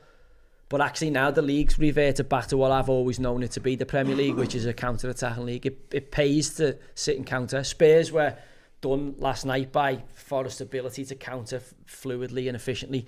Everton have benefited from Moyes going in and employing that, because we're harder to beat. I know they lost at the weekend. Villa, for me, are a flavour of the kind of new type of team that's coming, which can play a little bit of everything. They can play possession-based, a bit continental. They can also sit to counter you based on how shrewd Monchi and Unai Emery have been in the market. Yeah. Like, they're a much better team than City now. I agree. Yeah, I think... and that's due to their trading. You ultimately live and die on players, as good as managers think they are. Pep's dying now for poor recruitment. And Emery's recruitment's been fucking sensational, yeah. As Sevilla was. You know, this Monchi's recruited all over Europe for his ability, and obviously he's got his man in Emery who can coach a team. So I think now, to run a big football club, big football operation, you know, you've got to have a great squad, and I think Villa's squad is certainly top 4. Would Aston Villa challenge for the Prem next year? Why not? Why not? I mean, the other thing that goes unnoted with Villa is they've always had a good academy. Villa have always produced players. Yeah, they have. Maybe you got that young kid who went on loan. You are 14, playing against Liverpool in the League Cup. Yeah, but if you ever remember, about 8 years ago, Villa have been hoovering up all the talented. I know, because they took 2 out of Bristol Rovers. Villa have been hoovering up all the under 12s, all the under 13s, all the under 14s for the last 5 to 8 years. Villa have been stockpiling all the foals.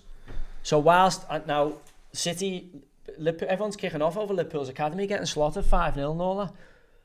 Aston Villa have been buying 8, 9, 10, 11, 12, 13, 14-year-olds from all like the lower league clubs. So any kid who, because there's obviously the Hoover system, the lower league clubs on the ground, your Bristol Rovers are going to get the talented kids in that city. As soon as any talent's recognised, Villa are signing them. Villa have taken a 13-year-old, I think, and a 15-year-old off Bristol Rovers just when I was there.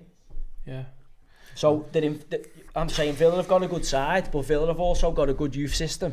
They've got a good club. They've got good owners. When did you ever hear anything out of Villa owners? No. Should they be allowed to do that? Not just Villa. He's an Egyptian guy, isn't he? Is it Egyptian investors? I don't know. They got a few quid though, I know that. So would a Kevin De Bruyne benefit a Villa? With Villa? You know, that was late. Well, look. He hasn't played much, Ross, has he? Was you surprised? He's been injured though, hasn't he? Was you surprised in January when Rashford went to Villa? No. I was, yeah. I thought he was going to go AC Milan, or I thought he was going to... Sorry, if you're talking AC Milan over Villa, yeah, but I thought he stayed in Premier League, and Villa's perfect for him. He's playing in the Champions League. I'm shocked he took him, but it's a fucking masterstroke, isn't it, really? He's been a great take. Actually seen today, Coutinho still Aston Villa player. By the way, Andy got 60 odd million for fucking John Duran. He clearly was fucking a little bit of a prostitute, weren't he? Batting his eyelids everywhere to get top dollar, and they end up at the ultimate brass gaff in Saudi. The ultimate brass gaff. Platinum diamond the final boss of brass gaff. Do you reckon De Bruyne will end up in the brass gaff? He's going to America, and he looks like. Do you reckon? Go anywhere, he did want to stay at City, but it's just rumours he's America. There's a weird system we got in America where the teams in America can put the name on a player, and then they get like first dibs on him. If you're De Bruyne, where'd you go there? I'm going to America and just chilling at Miami. The sun in Saudi for his ginger can't be good, can it? No, but the son of Miami can't be good for a ginger, and then crocodiles got like nuts Canelo as well. and all that who mooch around all them places. Like Saudi sun's just setting fire to a ginger. It is, you're right, Joe. The sport Aston Villa are owned by V Sports, a company owned by the Egyptian billionaire Nassif Sawiris. Yeah, and an American billionaire, Wes Edens. Yeah, when did you ever hear about the African owner of Aston Villa and all the nonsense? You don't, do you? He's been a fucking... They've gone and got one of the best recruitment teams in Europe and got a manager who leads the club and they're benefiting for it. Great recruitment in Jan. And as I said, I still think they get in the top 4, top 5. I think they get in the Champions League automatic. I think this is a big game. I think if they get BT tonight, they'll miss out. Who do you think gets in? I think Chelsea and Villa miss out. So Newcastle, City and Forest. I think Forest need to win 2 more games and they're done. Yeah? Yeah. I've just been looking at Forest fixtures. Go on. They played Chelsea last game of the season. They still win that. I don't know, that's a tough game. At Chelsea? No, at Forest. Big win for Chelsea. Great play, you know. That's probably harder for Forest at the minute, the home games like Everton. So Forest last few games, they got Brentford at home, Palace away. Easy. Leicester at home. Easy. What? Palace away, easy. Leicester at home. Yeah, Leicester at home. West Ham away. You've got the cup semi-final in between, haven't they? Palace have been poor lately, though. And then Chelsea at home. Palace are up and down. So they've got Brentford, Palace, and Chelsea. It's a good tackle. Games then. Yeah, get up. I like that. Like he's played on there. Both he's get up. I still think it'll be City, Villa, Newcastle. You don't think Forest are getting in? It's a big shout, that, you know, they're the ones who were clear. Be happy. I like Forest as well. I hope Forest get in. I like Forest, but I'm like, even though I know they're on 60 points, Villa get in. I think Newcastle get in. It's advantage Forest at the minute, like with the extra 3 points they've got. If this stays a draw here, they both got 58. Is that right? This stays a draw, it doesn't 57. benefit 58, either 59. does it? Yeah. Villa 58, City 59. Lads, it's tight, you know, and the only thing is that they play each other, don't they? Who, Forest? Forest, Chelsea. Forest play Chelsea, yeah. They don't play these. But that's so the 6 pointer, isn't it? Forest, I think Forest need 2 more wins out of 5. I don't think Forest get it done, lads. I'm going to go Newcastle, City and Villa. Do you know who's the big disappointment? I didn't even know he'd scored. Should have scored. It's got to be Chelsea are just... What do they do with the gaffer and with the team now? It's just... They were flying, weren't they? They were flying. At Crimbo, we were talking about them challenging Liverpool. Young, no, weren't they? Did we not think that? I thought they were always young. A load of young players. There is, but there is a load of young players. Living in West London. Got to be disciplined there, lad. Yeah, you know. I don't think they got the discipline there. Load of young lads full of money in West London. Talking with experience there, lad. No, I'm just saying there's the bright lights of London, especially when you're a multi-millionaire at a young age. Like if the gaffers told you to rest up, you tell me them foreign boys aren't in some of the places that can distract you. It's hard to fucking stay on the straight and narrow when you're on over 100 bags a week on the Chelsea High Road, lads. And you know what I mean? I'm just saying, as a young lad, you got the baby elephant, the sniffer fun out. There must be some talent there, and it's hard to stay disciplined for the whole season. Maybe you can do it for 6 months, but that's why you need, like the laws of the jungle have got them. You need to get you need to get a nice little tidy bird down there and settle quick. So I'm managing. I'm looking at that. Is he settled? Has he got a missus? Do we think City gone off the boil with Ruben Diaz just taking his eye off the prize with obviously the Maya Yama? The big investment he's made in his off the field lifestyle. That's a big investment. No, I don't think so. I think some change from Stormzy, innit, to Ruben Diaz. Yeah, it's fucking hell. Complete change of category. You're fishing in one pond and then you're definitely fishing in a different type of pond. That's a completely different kind of Changing fish. your lure. Changing the rod. No, that's a different fish, that one. Changing your, Yeah. Now you're going from getting a fish to going from getting an absolute donkey. Wow. Have you heard of the TST tournament in America? No. What is it? The tournament basically where you can buy in. What? City took a team. I think Stephen Ireland took a team. You buy in to the tournament, you get like $1 million if you win it or something. It's like 20k. Let me get the facts up, but I thought you might have heard of it, so it would have been a good talk. So was it a proper, like legitimate tournament? Seven aside, yeah, sorry. And then you have to buy in. And then, I think Clint Dempsey runs it, you know. Clint Dempsey started it. But like, City took a team last year. It'd be good experience for the kids, like. It's called the Soccer Tournament. Oh, that's an original. In America. The TST. Yeah, 48 teams. It's $1 million prize if you win. Who's in it this year? Any British teams? Let me just see. Like academy sides? Is it capped at like a certain age or something? Leeds Rundle's got a team. Some of my players got a team. Ocho Cinco, you want him? The NFL player? Yeah. Sure, Stephen Ireland's team. Let me just say 2024. Nanny's got a team? Nanny's team got beat in the final last year. Who by? By La Bombonera. Yeah, you're going to get them little mad Mexicans who you don't know one's ever... You're going to get the Africans who, you know, them I'd like to see that, see what the standard's over like. there. Yeah, it's like 7 aside.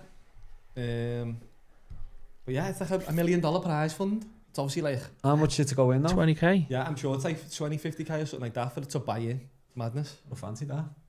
No, you need it. To get in shape. Have to get in shape. What shape? I lost 4 kilos. What shape, Tom? My shape's round. No, you'd have to be ball boy. It's just full of South Americans. All Mexicans, just like that heighting when you play, as you know, heighting in South America is the same plateau, isn't it? No, when you it's on the same perpendicular line and longitude and latitude. When you played in America, but the Mexicans were sick. Oh, unbelievable on the ball, like it's so like technical. Yeah, so yeah, but they've not got one city like Liverpool for football. Where's the best places for footy players? Newcastle. Geordies are always good players. South Liverpool. London. South London. Yeah, South they're London, the cages, yeah. South London. Yeah. They're but like, who's the top boys like Zaha and all that, like that type of player, Balassi and all that. Eze, yeah, good footballers. Yeah. This is like this tournament I'm looking. You're not talking about Steve Gerrard and that, are you? You're not talking about. Listen, Peter Reid, you have to give Reid respect. In terms of fighting, Craig Ignat. In that Craig Ignat, yeah. Plymouth. Shooks. Plymouth had taken a team to the tournament. Truns was a great player. He still is. Yeah, he's good. Still playing now, like fucking. Yeah, it'd be hard to get the ball off now. He just back in because he just. He messaged the day Truns. He let us. He said, "Tell you say hi." Yeah, he's a good player even now in that format because if he just pins you, doesn't he? Yeah. Great with his back to goal. Oh, with his ass. He played for Pace Celtic for a bit, didn't he? He's a strange one watching Deeney the other day, weren't I've seen a few clips of Deeney fucking bulldozing people, Troy Deeney. Yeah. Got sent off. Did he get sent off? He got sent off. Did you see it though? No. He went in the clip where he just chinned him. What's going on there? And then I seen Ian Wright scrapping with someone. You just can't watch it. Yeah. I seen Ian Wright scrapping with someone. But it's great. The clips, you can't watch the game. It's horrendous. But that kid who was scrapping with Ian Wright, what was his name? The ex-United player. There's a lad, Josh Harrop. Yeah, he was at Preston. You want to see the goal? Oh, Preston North End. He scored an absolute banger. Like when we're 12 seconds in, the ball come halfway line, he just strapped it, just went boom, just killed the top corner. Is it like is it like an Astro turf ball or is it like a proper? No, it's proper footy on it's not Astro. It's not like an indoor, not like a solid. So they're not wearing studs though. They're wearing they're wearing chains and webs. Yeah. It's different. It's a different game, innit? But I mean, yeah, senior right kicking off for him. Seen Henry Lansbury was playing in it. People are just slagging it off. Like all I've seen on Twitter is people saying, "Oh shit, it is." Yeah, I've seen it. Yeah, I ordered Starlink today, lads. I've gone all out. Yeah. I'm joining Elon Musk revolution. If I could get a Cybertruck, I'd buy a Cybertruck at the minute, but you can't get them here. So that's my next project. Lad, I'm getting a Cybertruck. Really? Yeah. That's hilarious. And I've gone Starlink. Sky's going. I'm not paying for them next year. Not after the nonsense I'm seeing on my TV box, lad, at the minute with their programming. I even subscribed to the movie channel and don't know why. Like Hunt for Red October, I've seen like 7,000 times. Yeah, it is. Like Sky Premiere, Hunt for Red October, or some woke film that doesn't get played in the cinema that gets overplayed. Yeah. Any decent film they charge you for, you have to pay an extra £6 or something. I'm like, what's the point in having fucking Sky movies? No, lad, that's it. Join the revolution. I haven't had Sky I'm for a grown 10 man. years. If you have to confirm to somebody that you're a grown man, you're not a grown man, are you? You're nice fuming there, isn't he? Is that righty? Yeah. Uncle Ian, the mask shifted there. He's Has he gone into... Yeah, it's his goal here, Josh Harrop's goal. Watch after 12 seconds, the bang, like the Troy Deeney there, getting muscled out by a kid. I mean, I don't Is know... it 5 aside? No, 6 aside? Is it 6 or 7? Pitch looks sticky, doesn't it? Like Yeah, a look at sticky the wicket. Yeah. Oh, good finish, to be fair. It's a sticky wicket. You just collect bodies on that. Yeah, the ball dead Calling slow, it innit? It suits the same players who can play on that, who've got, like, flat feet, who aren't as good on grass. And they'll be unbelievable on Astro turf or Fingo, It's but the the same shit on 5-side grass. players, you see Some them all people the can't time. play on grass. It's weird to think that, innit? It is, it's mad. I see it all the time. Play on it. You see players all the time, 5-a-side, and they were like so good, and then you put them in the full pitch, and you're like, you're fucking dog shit. Who was the best ever trainer you played with, lad, who was shit on a match day? Oh, lad, we had a lad at Man City called Jamal Belmadi, right? He'd come over. Ali Benabi, I think, had the same agent, or they brought him over, and he was unbelievable, like Monday to Friday, unbelievable. Keegan was the manager. He'd bang him in, and just fall apart, just shit as Kazi. Couldn't do the damage. Yeah. He was an Algerian. I'm sure he was an Algerian. He ended up becoming an Algerian manager. He was unbelievable. If he could have just transferred what he did Monday to Friday, he was like a young Ali Benabia, but get in on the crowd rapping on a Saturday, try something that wouldn't come off, and then where Ali knew he was good, and he just fucking weird. He just didn't have that last component, which is the confidence. That's what people miss with it, and it gets mixed up as arrogance sometimes. Them fucking mavericks, they have a fucking energy and a craziness to them, but this lad he didn't have that. He had all the talent in the world, phenomenal.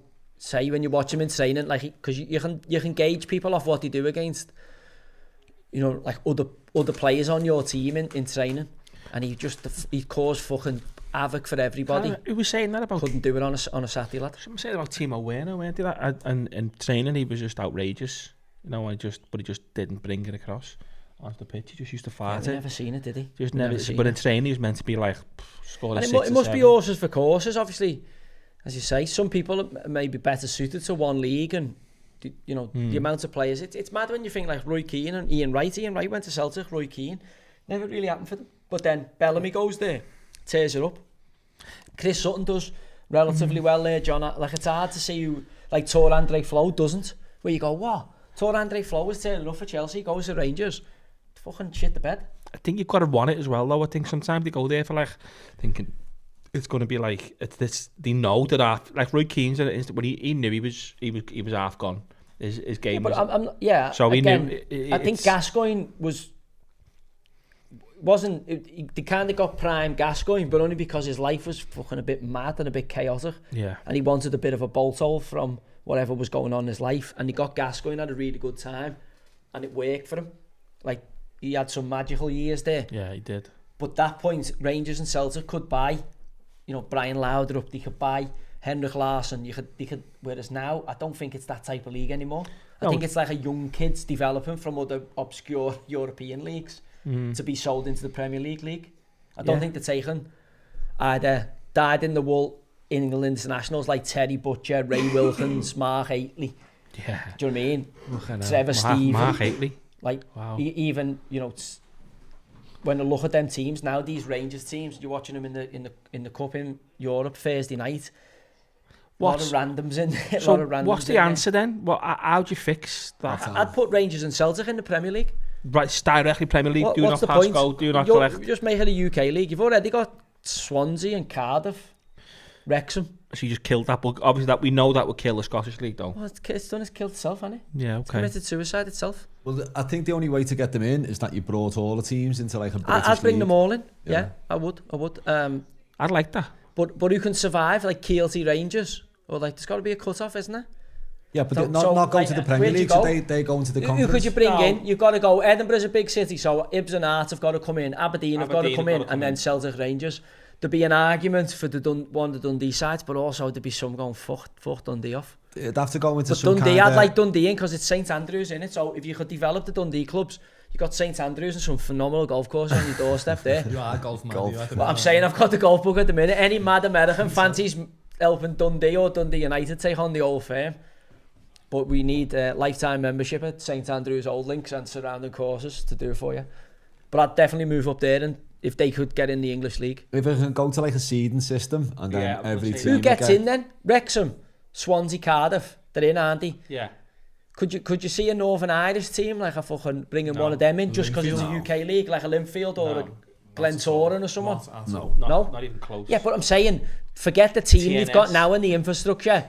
It's almost like the franchises in the NBA or the NFL, where you go, right, we want 2 teams in Northern Ireland. So if that happened, you're saying someone would come in and buy them and then... And it could become like the Great British and Irish Lions, where you go, right, we can actually, there's 4 teams available in Ireland here for the next franchise, and then the Irish teams and maybe the North and the North of Ireland and Scotland teams and the Wales teams and the English teams are all put in a group. What about a North and South championship below the Premier League?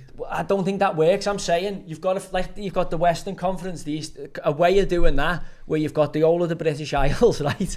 But they haven't got the infrastructure. But I'm saying if Celtic and Rangers get told, right, use it in the UK Premier League, Super League for the next 10 seasons. There's no promotion, no relegation. We're going to put one of yous in. We'll give you them games, so you'll still get your 4 Old Firm games a season because you'll be in that group. But it'll be like America, where you've got the Eastern Conference and then you meet for a Super Bowl at the end. There's like a knockout for the Super Bowl at the end. You can't rule it out. You get for more not going games. that way, though. There's no promotion, no relegation. It's more exciting. And you jostle for position, and then it ends up like a Super Bowl if you've got like Liverpool 11-3. Because you really, Liverpool against Celtic is better than Liverpool against Brentford or Liverpool against Brighton. Fucking miles better. Are we not signing non-Americanised? It's going that way. No one's saying to you, the Americans, Trump takes over and says, I'm Americanising everything, otherwise I'm going to put all mad tariffs on us, including you say that, football. I don't want it to be Americanised, but then when you talk like that... It already is. But when you say stuff like Liverpool versus Celtic, I'm like, I want it. Super League. I want it. Well, what teams could... Celtic and Rangers could definitely add to our league. Fucking and if right, the Welsh teams are in, I'm like, we've already got the precedent. Celtic and Rangers come in the Premier League, they'll be able to take your Brian Laudrup, your Gascoigne, that types again, because they need the Premier League TV revenue. It freshens the Premier League up, because it's the British Premier League now. And then do we end up with somehow bringing our Irish brothers and sisters in from over, because they're mad footy fans, they love it. So I'm saying, where's the audience? Probably Dublin. You could have a team in Dublin. Theory. You've just very contentious saying that. Yeah. Because to some people it's London Derry, some people it's Derry, depending. So be careful going there. It's Derry. I don't know what that. It's Derry. Anyway, half time. Villa for me have been the better side in that first half. Yeah, I think they have. I thought when I seen the teams at kick off, Villa would be stronger. I think City have had more of the ball, but Villa have had the better chances, and I think Rashford's dangerous. He's been very dangerous, and Villa have got the strength in depth that I think's needed to win the game, because you've still got Asensio, you've still got fucking Watkins to come on and run his bollocks off. You've still got British Lions football Matson, team, Malin, John McGinn going to South America, playing a City have got Rico Lewis, Savinho, Foden, Doku. So listen, City are no mugs. Akanji's back on the bench. It's not going to change. Rico Lewis, Kuzanov and Nico Gonzalez. So City aren't a million miles away either, but this is going to be a flex of who's got the best squad, because it's a tight game. I can see Villa finishing stronger than City and winning this game. I'm still going with me City 2-1 prediction. Alright, you've gone 3-1. You still happy with that? 3-1 City. Who'd you go? I said 2-all. I did say 2-all. So I'm still alive. I went 2-1 Villa, didn't I? I fancy 2-all. Lads, can we get a brew on? Can anyone get a brew on for us? Yeah, go on, I go. I'm saying, imagine a British Lions footy team, but you've got to pick, like, in your squad, you've got to pick 6 from England, 6 from Ireland, 6 from Scotland, 6 from Wales. Tough, innit? So there's not 6 from Wales. There's not, but there isn't, but you've got to. You've got to. You haven't. Why? You don't do that in the rugby. Well, I know, but you don't, but I mean, that's... No, you don't do that in the rugby. It's the British and Irish Lions. But it would just be like all England. No, it won't. Who gets in the team? Who gets in it? McTominay might get in. No. That's an Henderson. Henderson's going to be in the England side. I suppose he is, yeah. Like, there's a few players who might get in. I'm asking you to name them. Robertson would have got in a few years ago at left back. He's not getting in now, though, is he? Oh, well, he would have. I'm just saying. But I'm saying right now, if you have a British Lions footy team, you got to somehow split it between England, Ireland, Scotland, Wales, because it's going to be all England. There's no point. Is that not a man who's assist? It is a man who's assist. They're just taking a piss. It is a man who's done that for fucking clicks, you know, and clickbait and rage bait. Watch this. FPL Look. rage Yeah, it's a bait. man who's assist. It's a deflection. They've got to overturn No, that. but it got to be. It has to be for my FPL. Yeah, it got to be. He puts a cross in. I know Every betting club, if you got Marmoush assist, that for me is like... you're getting that up. Yeah, that for me is. Yeah, it's an assist. Yeah, it is for me. Obviously is. He gets out his wing. He gets out the fullback. He's a winger. Gets out the fullback. Puts a cross in. Paddy Power and everyone. So if you cross that and anyone touches it and someone heads it in, is it non-assist if the keeper touches it? Mustn't be. It mustn't be as they class it. And obviously now people are betting on stuff like that. I would imagine. Okay, is that a goal? The rules so they don't have to pay out on the bets. Is that an own goal? No, because it's a shot on target. Nobody saved it and it's come off his foot and gone in, so he's deflected saved it onto his foot because Yeah. the shot's on target. They don't give it. But technically, yeah, you could maybe make an argument if you were a betting company didn't want to pay out on it. Yeah. Maybe. I don't think this is a pen, lads. Don't think it's not a pen. I don't think it's a pen. I mean, they both know what they're doing. No, he's pulled out. Yeah, He's but pulled he out. knows what he's doing. He's taking the space. Oh no, Ramsey knows. Ramsey slowed it down. You watch where the ball is. Ramsey slowed it. He slowed his It play is down. soft, like it is soft. Ramsey But slowed also- his play down to get the contact. Does Diaz need to make the tackle? Don't even give him the opportunity to do it. Watch Ramsey slow down from away. Watch. Yeah, but he also makes contact there. He does make contact. Does he need to do that? Because Matheus Nunez has got the run on the outside. Everything in slow motion looks worse. Oh, you need to see it in full. But he doesn't need to make the tackle, does he? I know he tries to pull out. He doesn't need to make contact because Nunez has covered the run. So I know what you mean, but I still if- don't think it's a pen. I don't think it is. I think it's soft. I don't think VAR should intervene. But also, it could be avoided by just not making any contact at all, which he didn't need to do. But he didn't need to check the run. I don't think so. When you watch it in full speed, I don't think it's avoidable. I think because his motion, it's that quick. But he doesn't need to be there. So he's given Ramsey the option to go down. I know what and you're he's taking it, and you you're can't blame saying. Ramsey for it. I do think it's harsh. I don't think VAR should be intervening on that. No, they definitely shouldn't. I know what you're saying, but I don't think. He's got in before he could have slowed down, and I think it's not. Yeah, look, just don't make the tackle. Don't give him the incentive to go and bite the dust. Like, God must do better, Ruben Diaz. Get your head out of Maya Jammer's water cannons. He's probably too busy motorboating Maya Jammer, and who can blame him? Who can blame him? Do you know what I mean? Instead of watching his clips and keeping his composure that he didn't used to do, give them stupid decisions. No, he's not. He's going on. There was the mad story on Ruben Diaz when he came over that you're going to start him talking shit here now. Watch that he went to live in student halls and drove a shithead when he first signed for City to like try and stay like grounded. Google it if you can. When he first came over, he went to live in student halls and stayed in student halls in Manchester and drove like an escort or something mad albanger. Who's that? Ruben Diaz when Whatever he first came over. Whatever works for you. I see if no one can find it, because honestly you might think I'm talking shit or I'm not dreamt it. I've just Whatever googled works it, and for the you. first thing that comes up says inside Ruben Diaz's 3 million Access Tower penthouse. No, when he first came over, Ruben Diaz, I've got to find it myself now because she's going to just take the piss out of me. No, I'm just saying, Mad. whatever floats your boat, whatever you need. Whatever gets you to where you get to. If you need to do that, crack on. Not everyone needs to do that. There's nothing on the Google. What car's this? Jacobia? Oh, this is American, isn't it? Electric or hybrid? Oh, it'll be electric. A few people asking Oh, it's a black Range Rover, look at it. about your Pope antics. Oh, yeah. You should have come with a Pope hat. I haven't I got was a in Pope town hat. before. Oh, you should have bought one. After this message, I walked up Bolty, obviously walked past the fucking Oh, lad, you should have got it. fancy dress shop, and I was like, I should have went in and got him a Pope hat. And I just forgot. Well, just didn't even think. Yeah, well, the Pope's gone, hasn't he? So I'm thinking, Fancy your I chances? might as well. Fucking someone's got to lead the next crusade into wokeness. What would be your first actions? First action would be women no longer allowed to give punditry or co-commentary on the men's football, Premier League and Championship and League 1 and League 2. Hallelujah. Praise the Lord! Hallelujah! That'll be the first action. That'll be the first miracle. I'd wave my magic wand over. That'd be it. So I don't have to listen to that nonsense any longer. And then, yeah, If that works, I'll then get on miracle number 2, which would be like cure leprosy or any like.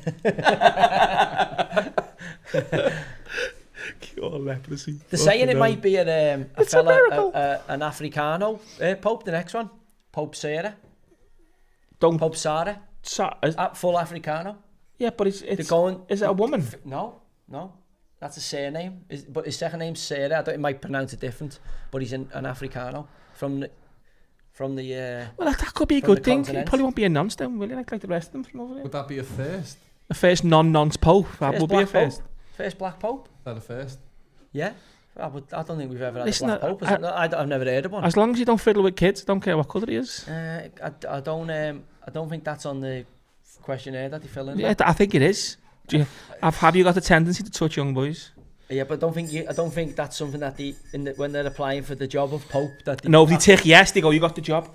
Well, again, I don't know. I've never been interviewed for it. I just thought I might as well chip my name in the hat. If I'm kind of liking it. Do you know what I mean? Suit you, lad. Sermon on the Mount every Monday. Have you seen that? Have you seen that new? So before the Pope snuffed it, they were giving this kid a saint. Is it a sainthood or what they were doing? This first millennial saint. He's like a young. He died 10 years ago, and he's. Oh, we're seeing this, yeah. Yeah, and he's getting like a sainthood. Is that what you call it? I don't know what you call it. Canonised. Canonised. Canonised. Yeah, fire him out of a fucking cannon. They were trying to get Tommy Burns, the old Celtic player, canonised the other day. What's that mean? About get him turned into Saint Tommy Burns or something. Really? Do you know what day it is tomorrow? St George's. Correct, Josh. Wednesday. St George's Day. Yeah, is it? Do you know St George was a Muslim from Turkey? No, he was Cypriot, wasn't he? He was a Muslim, he was Turkish Muslim, and he's never stepped foot. No, sorry, he was Turkish. It's modern day Turkey. Modern day Turkey. He's never stepped foot in England. So hang on, wait, definitely Muslim? Was he practicing? No, probably practicing, but he was a Muzzy, yeah. How do you know? Because he was battered brought Turkish. What can we find this out? Has someone got artificial intelligence to do that? I think he was Turkish, but I don't know what he was a Muzzy. Muslim thing. He was a Muzzy from Turkey. Anyway, St George's Day tomorrow. Yeah. It's become like almost like the Confederate flag, hasn't it? The St George's cross. No, St George was not a Muslim. Okay, well, he was a Christian martyr. At the amount of times somebody who's meant to be intelligent gets clickbaited is fucking untrue on a regular basis for you. The amount of clickbait you're into here, This says the half Palestinian, half Turkish patron saint. Well, if he's Palestinian and Turkish, he's a Muzzy. George has acquired status as a Muslim martyr. That's such a racist statement that you've just made there. You're meant to be a progressive inclusion. I don't. Yeah, but he never visited England. There you go. Yeah, but he's St George, isn't he? Yeah. He slayed the dragon. The dragon was added later, so he slayed the dragon, mate. George slayed the dragon. The story goes that St George rode into Selina, which is modern day Libya, to free the city from a dragon who had taste for humans. Right. How do we know that's not like an old dinosaur left over on that continent that he's had to take out? Well, we don't do it. That could well be a dinosaur that they've kept alive. How do you keep a dinosaur alive? Well, not all of them will have been wiped out in the one goal. You don't know. Don't know that. No, they're not, because there's still crocodiles here and sharks. Because they were under the water. 6 a.m. kitchen chat here. Anyway, but they are still around. There's dinosaurs living and breathing amongst us on this planet now. Crocodiles are down with dinosaurs. You've seen that England isn't the only country to celebrate St George. So there's Genoa, Portugal, Ethiopia and Catalonia. Well, look, we didn't come for the history lesson. We just said it's St George's Day tomorrow. Hasn't the St George's thing being flown become like the Confederate flag, like the Union Jack did for a bit? The St George's cross, the England flag, and actually we celebrate loads of other countries' days. Like, why don't we celebrate St George's Day? That should be a bank holiday, shouldn't it? Yeah. Painted saint of England. Anyway, my golf has been touched by the gods. We were talking about the gods. My golf game has been touched by the gods recently. One of them being Nick, as long as about the Pope. New clubs. Noah can attest for it. He's been, since I became Pope, since I got the Holy Orders, it's come into my golf game. The Holy Orders are shining through my golf bag. Since I made me peace with the powers that with the big fella upstairs. We're back on the same team, and he said, "Come and lead this group into the new millennium." It's some radical. So what are you playing off now? Did you see that Israeli fella getting hit by a shark this week? Seen that? Yeah. What? He went kosher, was he? Getting eaten by a shark. Where about was he? Like Netanyahu or something. Yeah. In Israel. Yeah, just off the coast. Wow. Some big sharks just munched him. That can't be a nice way to go.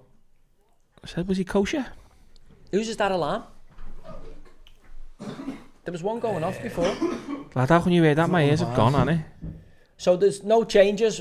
Watkins has just been given high fives to Rashford. I wouldn't be surprised on the 60-minute mark, or if Villa don't start sharp, to see Watkins get on the park here. Can you see Rashford staying at Villa? And Watkins going, because Watkins won't stay if Rashford stays, I tell you. The problem is, can you see Watkins going back where would he go? to being second fiddle? Everton. Watkins has had a taste with England and Villa of being the main man. Can you see Watkins going back to second fiddle? No. And also, can you see Rashford going back to Ruben Amorim after what's happened to Man U? I can't.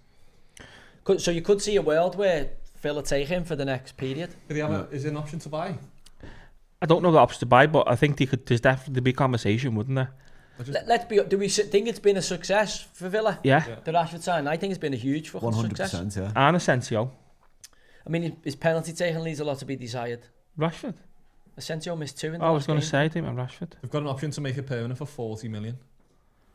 You'd take that, I wouldn't think you? you'd have to take that. Yeah, you'd take that. I think that's good value, I think innit? he's still at Well, the top of his game. He's 20 goals a season. He could go the World Cup, and before you know it, you got the Saudis wanting to give you 100 mil for him in 2 and you years. get 3 years graft out of him. But he's Where 20. he's at it. If he's at it, he's 20 goals a season. But he's in his prime. You'd have to say he's approaching his prime years now, isn't he? What is he, Rashford? 28? I don't know if he's that. You know, I don't know if he's that. 27, No, he's been around for a 28. while. He's got to be 28, Rashford. Yeah, but he was playing 27. double early, lad. Right. So you're getting his prime years, aren't you? From now till 30, it's a good take 40 mil to get a prime England international who's got big level experience. He's not a kid growing up in the spotlight for his prime years. It's like signing, say, Ian Wright, prime Arsenal. Yeah. No, you're right. And you're getting him for 40 mil, which you're giving for fucking Jordan Ibe, aren't you? Fucking hell, yeah. That's what Liverpool get for 28. Jordan You got Ibe. 28 million for Or Jordan. Solanke. Solanke, yeah. But you're getting fucking Rashford, who's not learning on the job. He's You get his best years, and you can sell him in 3 years to Saudi or the MLS for probably what you pay for him today. It's a no-brainer. He's gone Get under the 40 radar, mil hasn't for he? him in 3 years off Solanke. the What do you think would happen to his wages? wages are offset, aren't he? So No. listen, it'll be big money for Villa. He's on 3. Is he on 350? Say Villa, say look, fucking hell, we can give you 200. an extra year. We'll give you 3 years. So he might. What's he got left at Man U? 3 years. He's on 300 Yeah, grand a week. at the So minute. he's not How going to much is give he up on any now? money. So can Villa do that? Can Villa do that? Can Villa, if they're in the Champions League, Villa can probably get to them numbers. He's on 300 grand a week. He's not getting that. Villa aren't getting given 300 grand. They can't afford to give him 300 grand a week, I Villa. think give him 2. Villa, you'd be surprised. Villa won't be a million miles away from getting near that. It's a big outlay for them. But when you see, and you're probably getting a 60, 70 million pound striker for 40 mil, they might go, fucking hell, what did we get for John Duran? 60 mil. So they gave 40 to the transfer fee, which is spread over whatever the term of his contract is, and then the wages he's on. I think Villa can do them numbers based just on the sale of John Duran. Did you see Liverpool's numbers for Salah and Van Dijk? Supposedly 400 grand a week plus bonuses. Each. No. I think John Duran pays for Rashford's permanent. 65 mil or whatever they got for John Duran is probably Rashford to 3 years. It's just a net spend of it, isn't it? They could probably get that done, and Rashford agreed for that. Yeah. And when you get John Duran, who's learning on the job, look the prospect at 20, Yeah. 21, or Marcus Rashford in his prime years, 27 to 30, knocked in. Yeah, if you isolate it like that, And you want to win now. You could do it, You but want to then win now. the only thing is, would you upset the apple cart? I think the lads know. If Marcus Rashford is playing as well as he is at the minute, no, because the lads go, I'm not asked, we've got a top player up front and he deserves the fucking top money. Yeah. Like when Nelka comes in at our place and we all know he's on top though, we all go, I'm what, he's fucking brilliant, he's better than all of us. So we should get it. A couple of people are As long as he mentioning keeps it. scoring, training properly. Yeah. It's when they come in down tools and don't do it right. That's like an it. Eden Hazard at Real Madrid, they can spoil your dressing room. Look, Coutinho at Villa. So a couple of people are picked up on it in the chat. Would Rashford just, he wants to move, get his deal, and then he'll just down tools again at Villa? Well, he's got previous for it, so obviously You've got to be mindful of that. But also as well, if you're going to take Rashford on 300 grand a week, where does that stand with Rodgers? Sure, Conser, McGinn, surely they're going to be knocking they're on at the a door different saying, stage in their career. Listen, I think it says one thing, Villa can pay top tier players, but Asensio won't have been cheap. He won't be on nut buttons. You know, they've gone and forced Onana out. Pau Torres has had overtures. Martinez, the keeper, must be getting poached because he's had decent stock, especially after winning the World Cup. Villa have managed to get all them. Agreed. I think Villa in the ballpark. Maybe they can't compete with a couple of clubs, but Villa are in the ballpark for being able to pay salaries. And if they're in the Champions League, I think they can obviously go a bit harder. I think they can. They've pulled a masterstroke, but Sevilla used to punch above the weight with signings that had failed. I remember them taking like players who'd maybe not cut the mustard at other European clubs. Carlos Bacca being one of them. Got a big move after scoring a load of goals. Did he go to AC Milan or something like that? It didn't really happen for him. Sevilla took him and he fucking turned back into a netter coming out of Portugal. What happened with Bacca? So Monchi and Emre, they have a, which they've done with Onana, who looks a fucking bargain for 50 mil. Yeah. Let's be honest, the goal he scored against Newcastle the other day. Yeah. Listen, he's only young, Onana. He's only 23, is he? Yeah, he's younger, but he's only young. So he's going to get better as he gets a bit older. I think Rashford they're not just taking, they're taking the right player for them. Like Tielemans on a free from Leicester, great take. That's He's unbelievable player. probably a 50-60 million pound player, Tielemans. The Belgium international. He's so good like, though. You know, I just think their recruitment is they just signing for the now. They're not signing for might be's like Spurs sign a load of might be's, could be a good player. Like Villa are taking, no, he's a good player. Rashford, yeah, we'll have him. Asensio, who did Spurs take? Yeah. Who did Spurs take in Jan? No, not in Jan, but I mean, they had like Do you know what I mean? It's like they're taking, knocked in. Yeah, know what he's going to do. Ron Seal, know what he's going to do. Tell. Like lottery, fucking just spin the wheel, see what happens. Tell was a big, he's a decent player, but I know what you're saying. When he made debut against Liverpool, didn't he? And I just thought he's just a fucking. Who did Man United take? Like I'm like fucking. When you look, you live and die on that recruitment. Here's one here from the date in the last set of accounts. The top wage bill in the league, Man City 423 million. Second, that's what they know about. Second highest wage bill in the league, Liverpool 373 million. Third highest was Chelsea, 340 million. Then Man United, 331 million. Then Arsenal, goes a big drop down then to Arsenal, 235 million. And then you got Spurs, 209, and then Villa at 194. So City and Liverpool are nearly double Spurs' wage bill. So I don't think Spurs can go 300 grand because we know we pay Liverpool. I know who's talking about Spurs paying that, but not Spurs, Villa. So Villa, no, Villa's. I don't think Villa can do 300 for Rashford. I just don't think they can. I'm not saying they will, but I'm saying Sevilla couldn't pay what Real and Barca did, but they'll find the numbers to make Rashford work on a permanent because, as I said, they've taken players all over their journey and managed to strike deals with them. And the players do a fucking shift for them and do a good turn. Yeah. You very rarely see them take an experienced player, Unai Emery or Monchi, and they shit the bed. They fucking get... Because they have 10 years with dating on them and they know what they're doing. Well, they get more right than they get wrong. Yeah. And I think them taking Rashford was a fucking masterstroke because I thought for all the world he was going down the Kyle Walker route to AC Milan. But you think Rashford, I think what they looked at it and he got it spot on. Rashford wasn't a player who was declined because of his ability. He declined because of his environment. Lad, he was playing shite for Man U though. Because of his environment. And but he was playing shite. You can't. No. At some point you've got to look at the player square in the mush and say, even in a fucking shit team, you've got to have a go. But he also had shit around him as well. He had shit around him. That's no excuse for the top player. I'm not saying it's an excuse. I'm saying to pull the club up by the fucking like Steve Gerrard did at Liverpool when there was shit around him. By the way, a caveat that shit relative to the level, because that's what we're talking about. We're not talking about our shit players. We're talking about our top players, just not elite world class players that you need 3 or 4 of to win a title. Steven Gerrard's best era at Liverpool was when he was with Suarez, Torres, Mascherano. I know, and what I'm saying Alonso, to you is, so it's not shit. like Rashford hasn't played with top players at Man United. He has. He's had top managers and top players around him. At the end of the day, he hasn't done it consistently enough.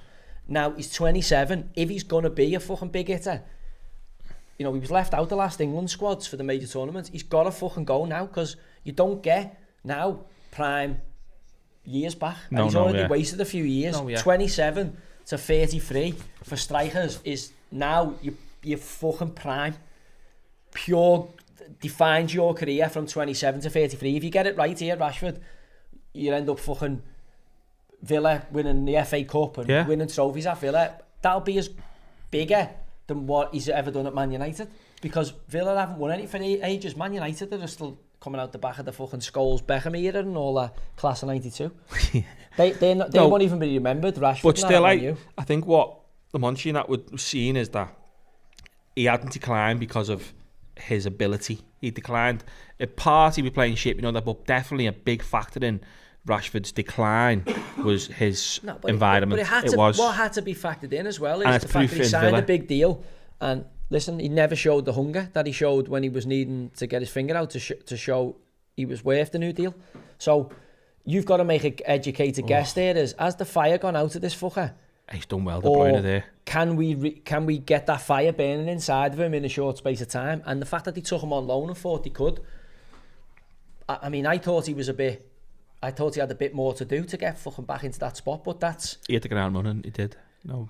I think Villa being a good team, having a nice balance in the team, they haven't just taken him for taking him safe, they've taken him because they've gone, right, he'll caveat quite nice with Watkins, for what Watkins lacks sometimes. If he's not doing it, to have another striker who can do it is a great thing to have up your sleeve, rather than keeping John Duran in and going, well, we've got a 21-year-old possible potential. They've gone, fuck it, we'll take the money and we'll get tried and tested in because we want to win now. And I think they're getting rewarded for those brave decisions, which go against... We should have developed that younger player, and John Duran's going to be better, which is what it looks like Spurs and some of those sides who aren't doing well. Man United are doing with Højlund and Spurs doing Solanke and obviously Villa haven't gone down that. They've gone down, we want to win now. Yeah, no, I think that's that, and it's paid off. I mean, I still think they could, if we're honest, Villa could get rid of Watkins and be the same team. They could. Looks like he's got to go, doesn't it? But who do Arsenal take? Because surely Arsenal have got to take a 9 if they want to close Arsenal have got to go closing the title next year, especially if they win the Champions League. Have you seen the bet? Arsenal to win the Champions League, Man U or Tottenham to win the Europa League, and Chelsea to win the Conference League. Is that right? One of the best bookies are giving 25-1 on that. Listen, that's Arsenal. You can't see Arsenal win the Champions League. I can't see Arsenal. Arsenal. But also they beat PSG already once this season. You could see there's worse teams. There's worse teams Villa than had them Arsenal. under the cosh. If Conte didn't have an invisible head and Asensio had scored, fucking Villa would have beat them. But if your auntie had bollocks, you'd be your uncle. There's no game next Monday in the Prem, so should we do it Tuesday? Arsenal PSG. Yeah, I want second leg. Yeah, are we? No, first leg. First leg. Was it next week? Is yeah, it? A week today. It's sound. Yeah, big good game now. Fucking great game now. No, I'll be on goal to fuck Monday hopefully anyway. Why? So What's going on? Sunday? Is it bank holiday? No, it's bank holiday. It's the champions winning the championship. Yeah, oh yeah, God. Forgot about that. I'll make sure you don't forget. I'll make sure. The ways have gone on. I thought he's already won it 4 times. I'll make sure you don't. I just hope Arsenal win tomorrow. You know. Yeah, same.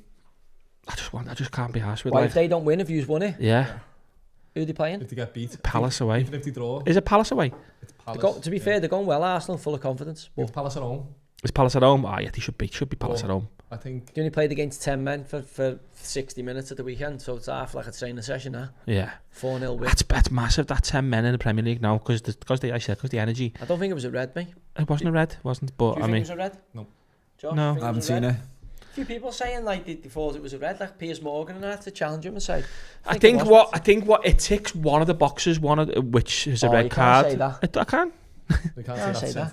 That's why. Yeah, no, because you can't tick boxes. They have like a list of what defines a red card, and it does tick it's endangering a player, which is one of them. But it's not high, it's not reckless, it's no. Is that a foul?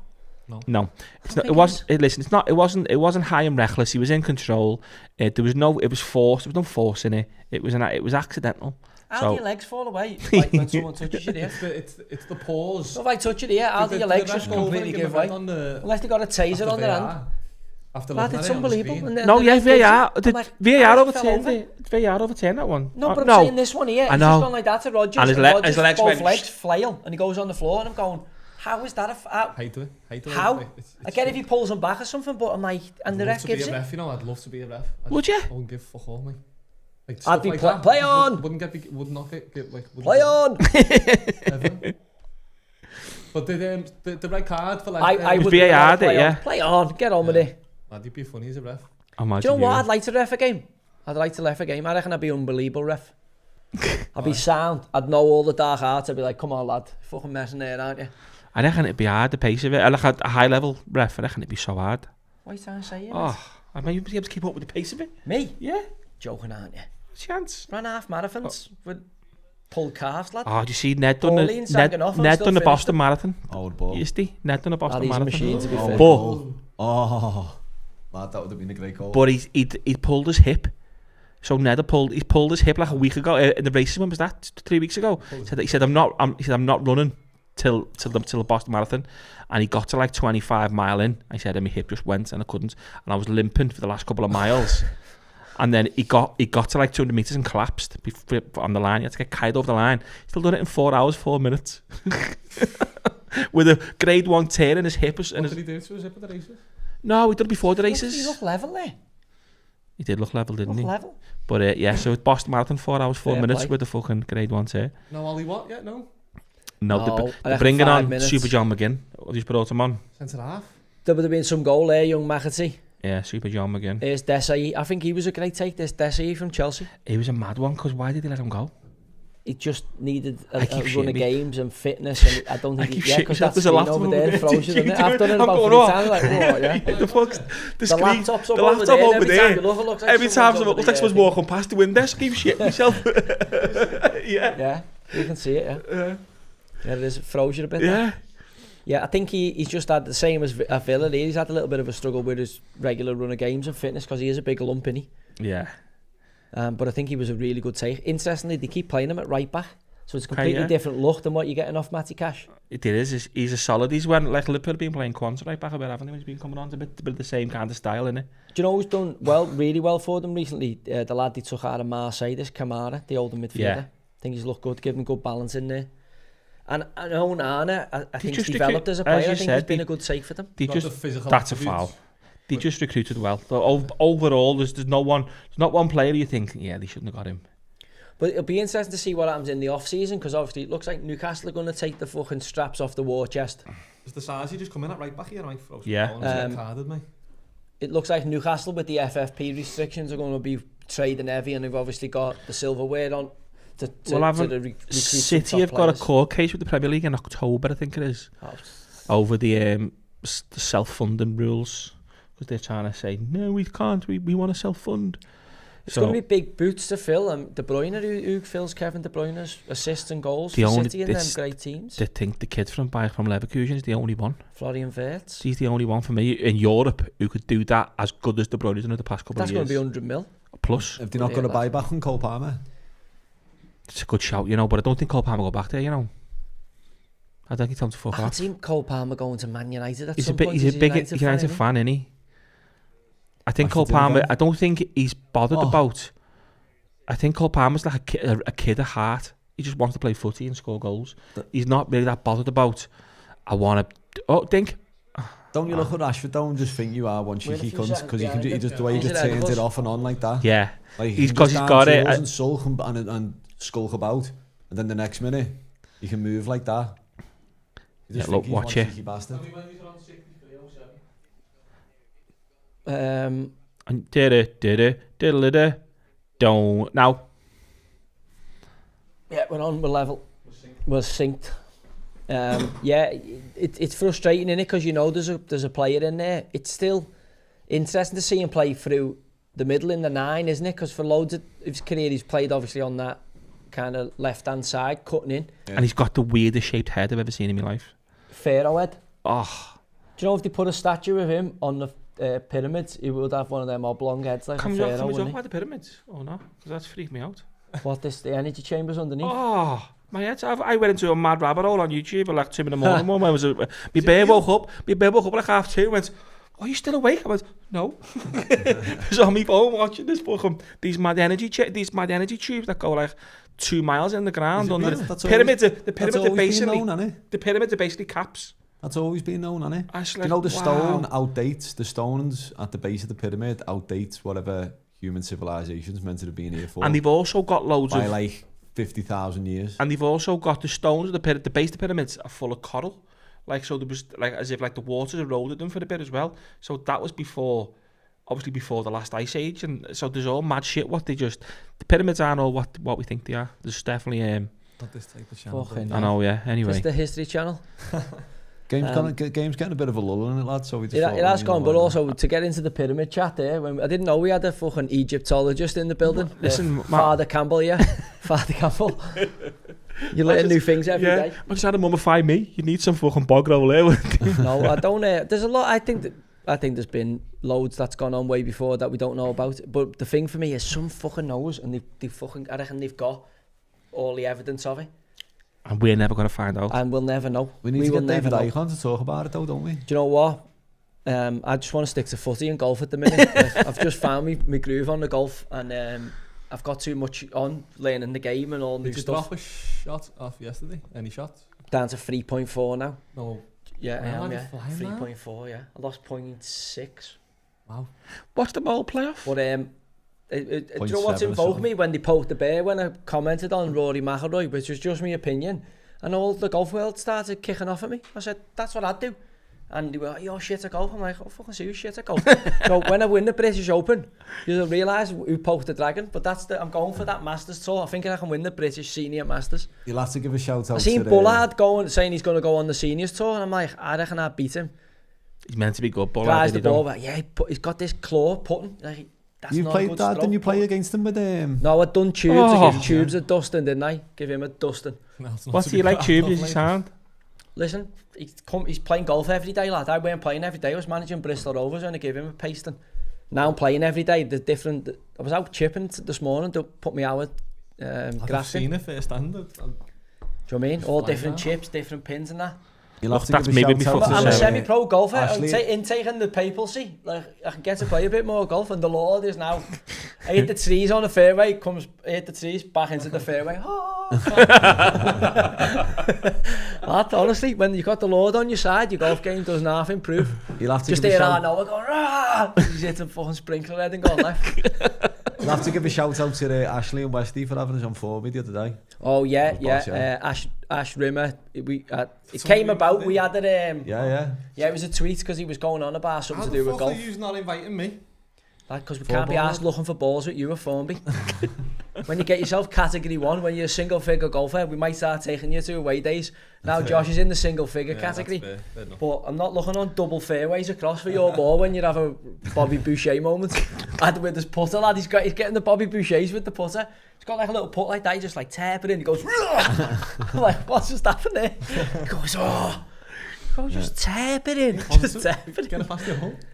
Get in the hole. If you get rid of your Bobby Boucher moments on a golfer, he's a good golfer. Honest to God, he's a decent golfer. He just has these mad power spurts at the wrong time when he needs a bit of finesse. Josh has developed this game, to be fair, at Formby the other day. The lads will attest to. We got a lovely invite. Formby greens with incredible pace on them, weren't they? And it was windy. Good little test. And Josh, to be fair, carried me. Didn't play well. Couldn't get me head around the greens. And then I'm gabbing. The lads who were playing with kindly invited us over, invited us over. So you end up, they're asking you all questions and you're gabbing, and you've got it when you play golf, like you got to be dialed in. So Josh could get dialed in, and he's obviously played out of his skin. Lad, you played well there. That's a ball. Yeah, I think you had 34 points, didn't you, on your own ball? With 3 zips, Lad, and the wind was blowing, and we were off the white tees, wasn't the yellow fellows, whites at Formby. The big boys. Greens were like that, lad. And what a golf course, Josh, innit? Great there, Never got any mates, did we? Meant to get a cap and that. Good little badge on the thing from Formby Golf Club. But the lads off 3 and 2. One off 2, one off 3. 2 good players. So I only got 2 shots off them. We went off the lowest man, good players, and we ended up half in it on their course. We've said we'll have them a rematch back at our place. At Aston, yeah, I don't think there's many people who can beat us at Brighton. I won't put that out there. Anyone who's a member of a boss course wants to take me and either be our Josh or our Drew. If they're really good, I'll bring you in. If they're really good, I'll have to get Drew in. What about me? When you get single figures, lad, I can't take it out in public unless you're... What if they've got a little 16 handicapper? No, we're not playing golf with any of them. Gotta be single figures. Not playing golf, looking for someone's golf balls. If you're off like 12 or something, you got 2 arms and 2 legs. If you're disabled, and I'll give you up to 12. But you've got to prove from a doctor you got one eye to say I'm actually disabled. You don't just want a sunflower lanyard. If you're off 18 and that, I'm a proper golf snob. Don't even talk to me. Like I'm not even entertaining you.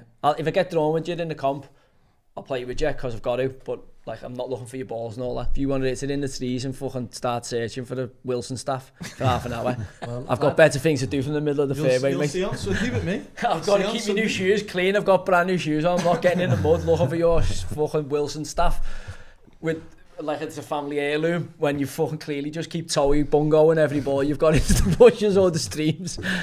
No time, mate. I've got better things to do on a Sunday morning at 8 o'clock. I want to get round here in as little amount of fuss as possible, and hopefully you play as well as what I'm going to play.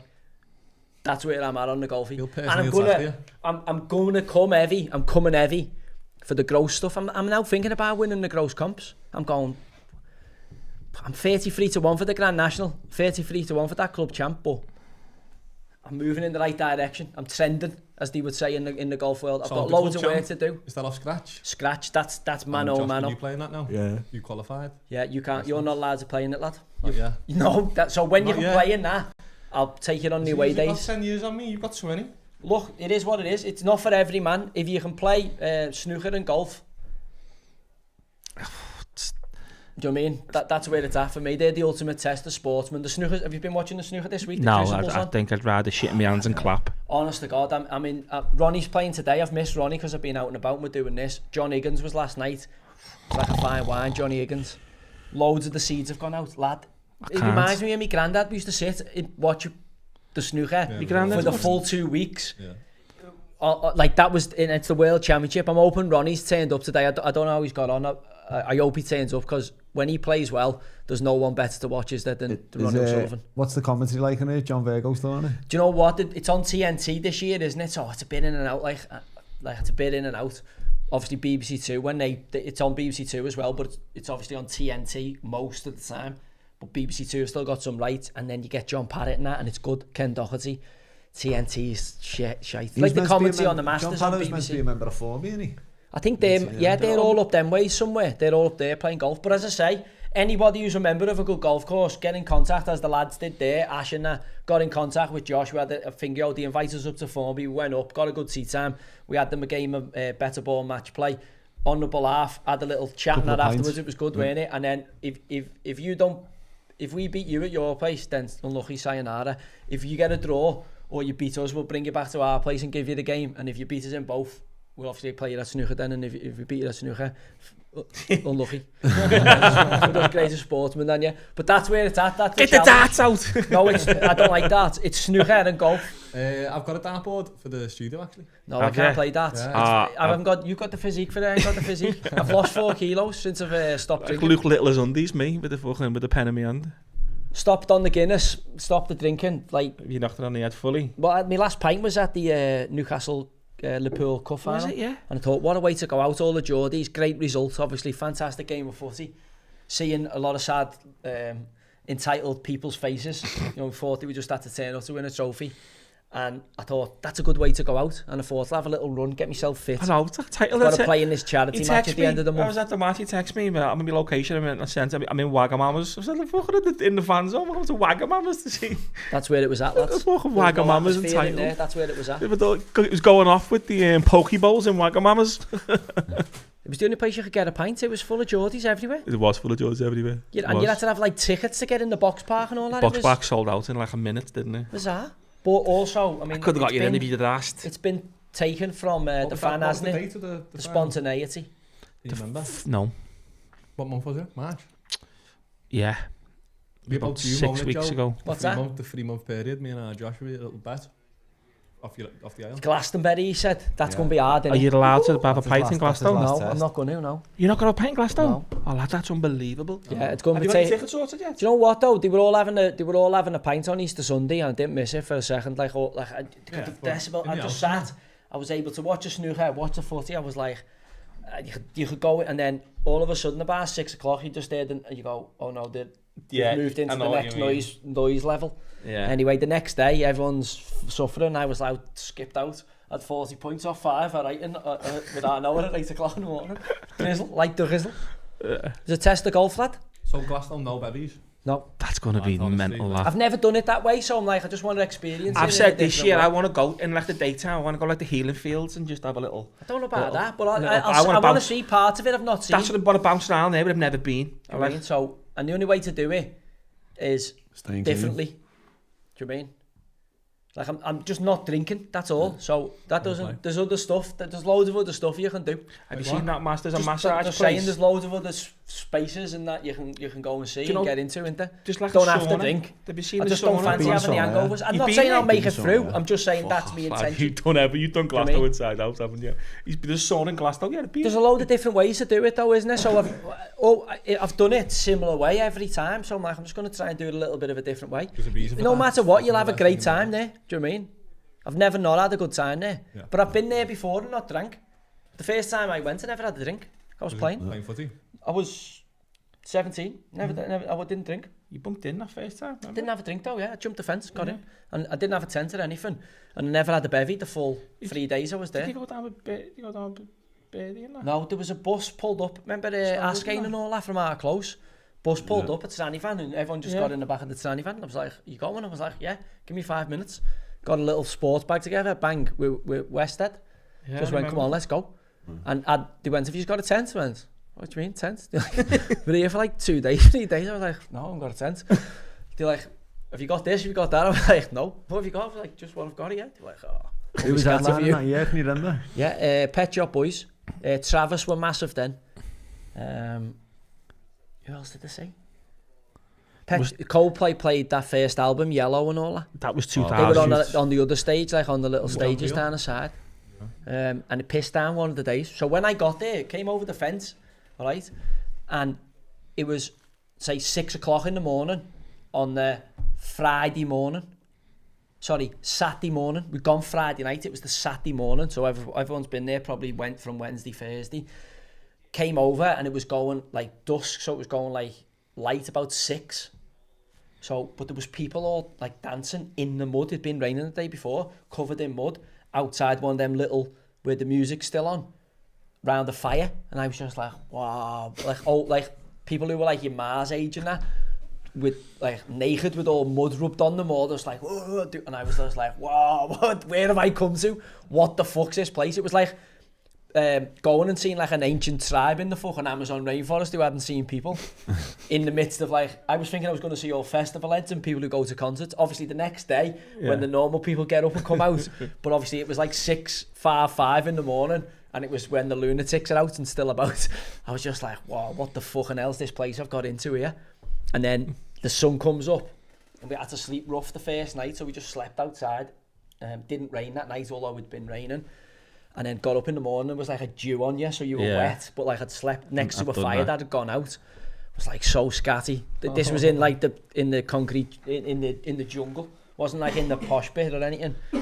And then the next day, like you kind of learned the festival, the sun was out and you got to mooch around and all that. I was just like, wow, this is the maddest place I've ever been in my life. It is then mad. the rest is history, and you've been back like as many times as you can since. Remember my first year we stayed in Worthy View, so it was the top of the hill. You know where what's that place called? Crow's Nest.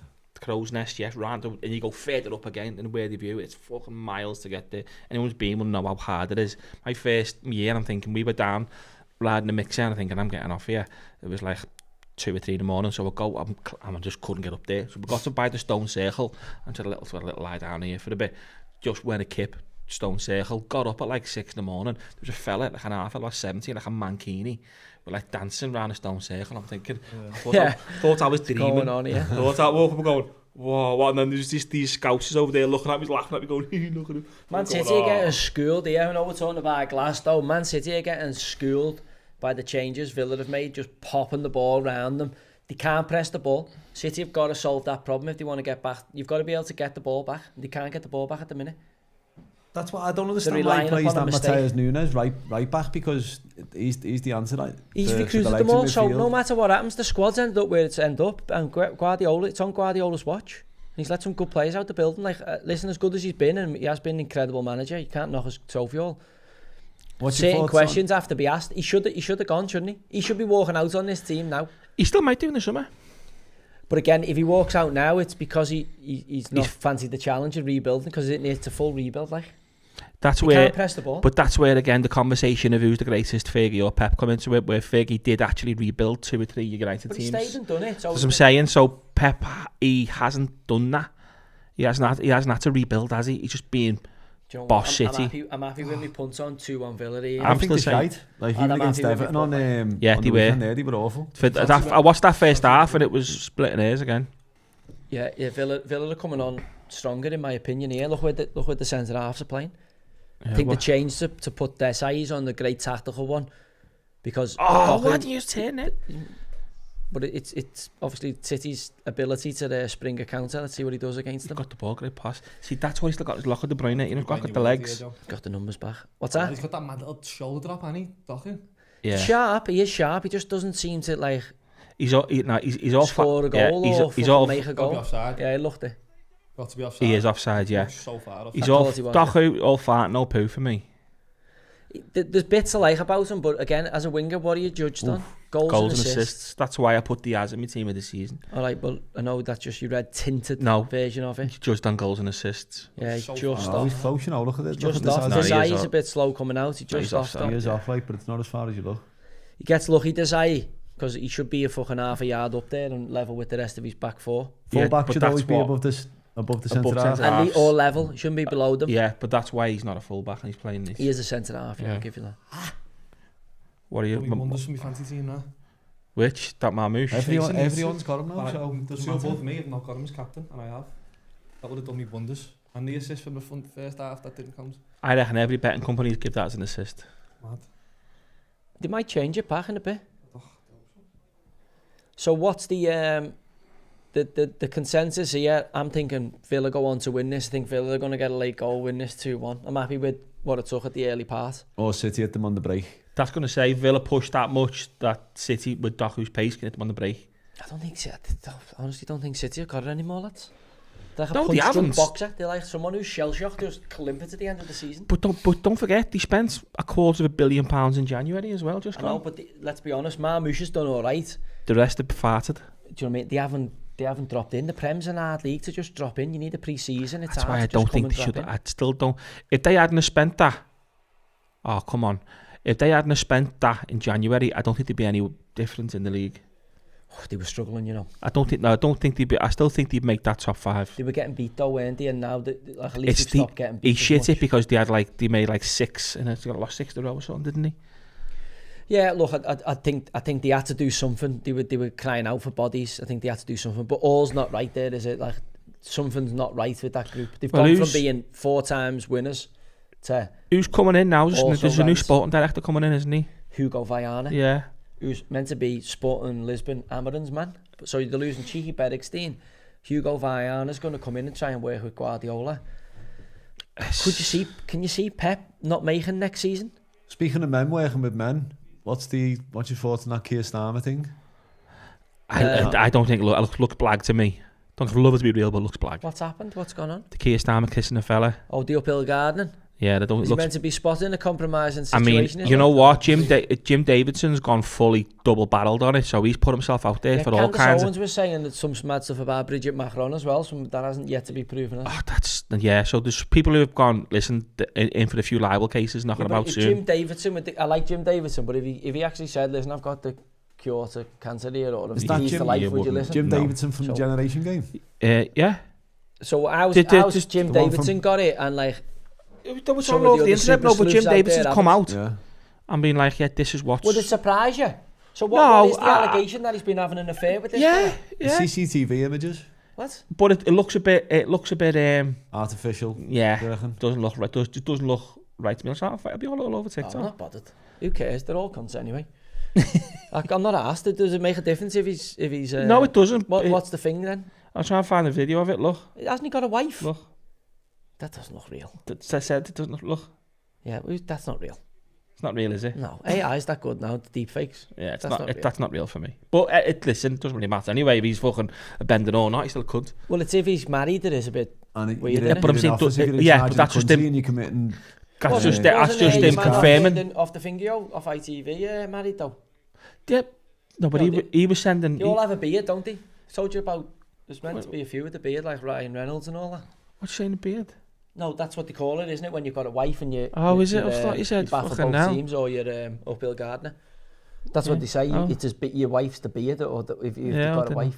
Yeah, Hollywood's all over it. I've never heard that one, but Hollywood's all over it. But that's saying, but it makes the chat will confirm that for me. If you're doing if you swing it both ways, is it called having a beard? Activities, and you're married, and you're married in a heterosexual relationship. I'm sure they call it the wife like the beard. A lot of men who had that kind of sexual persuasion back in the day would have a wife because of the social stigma attached to it, but the wife was known as that's his beard.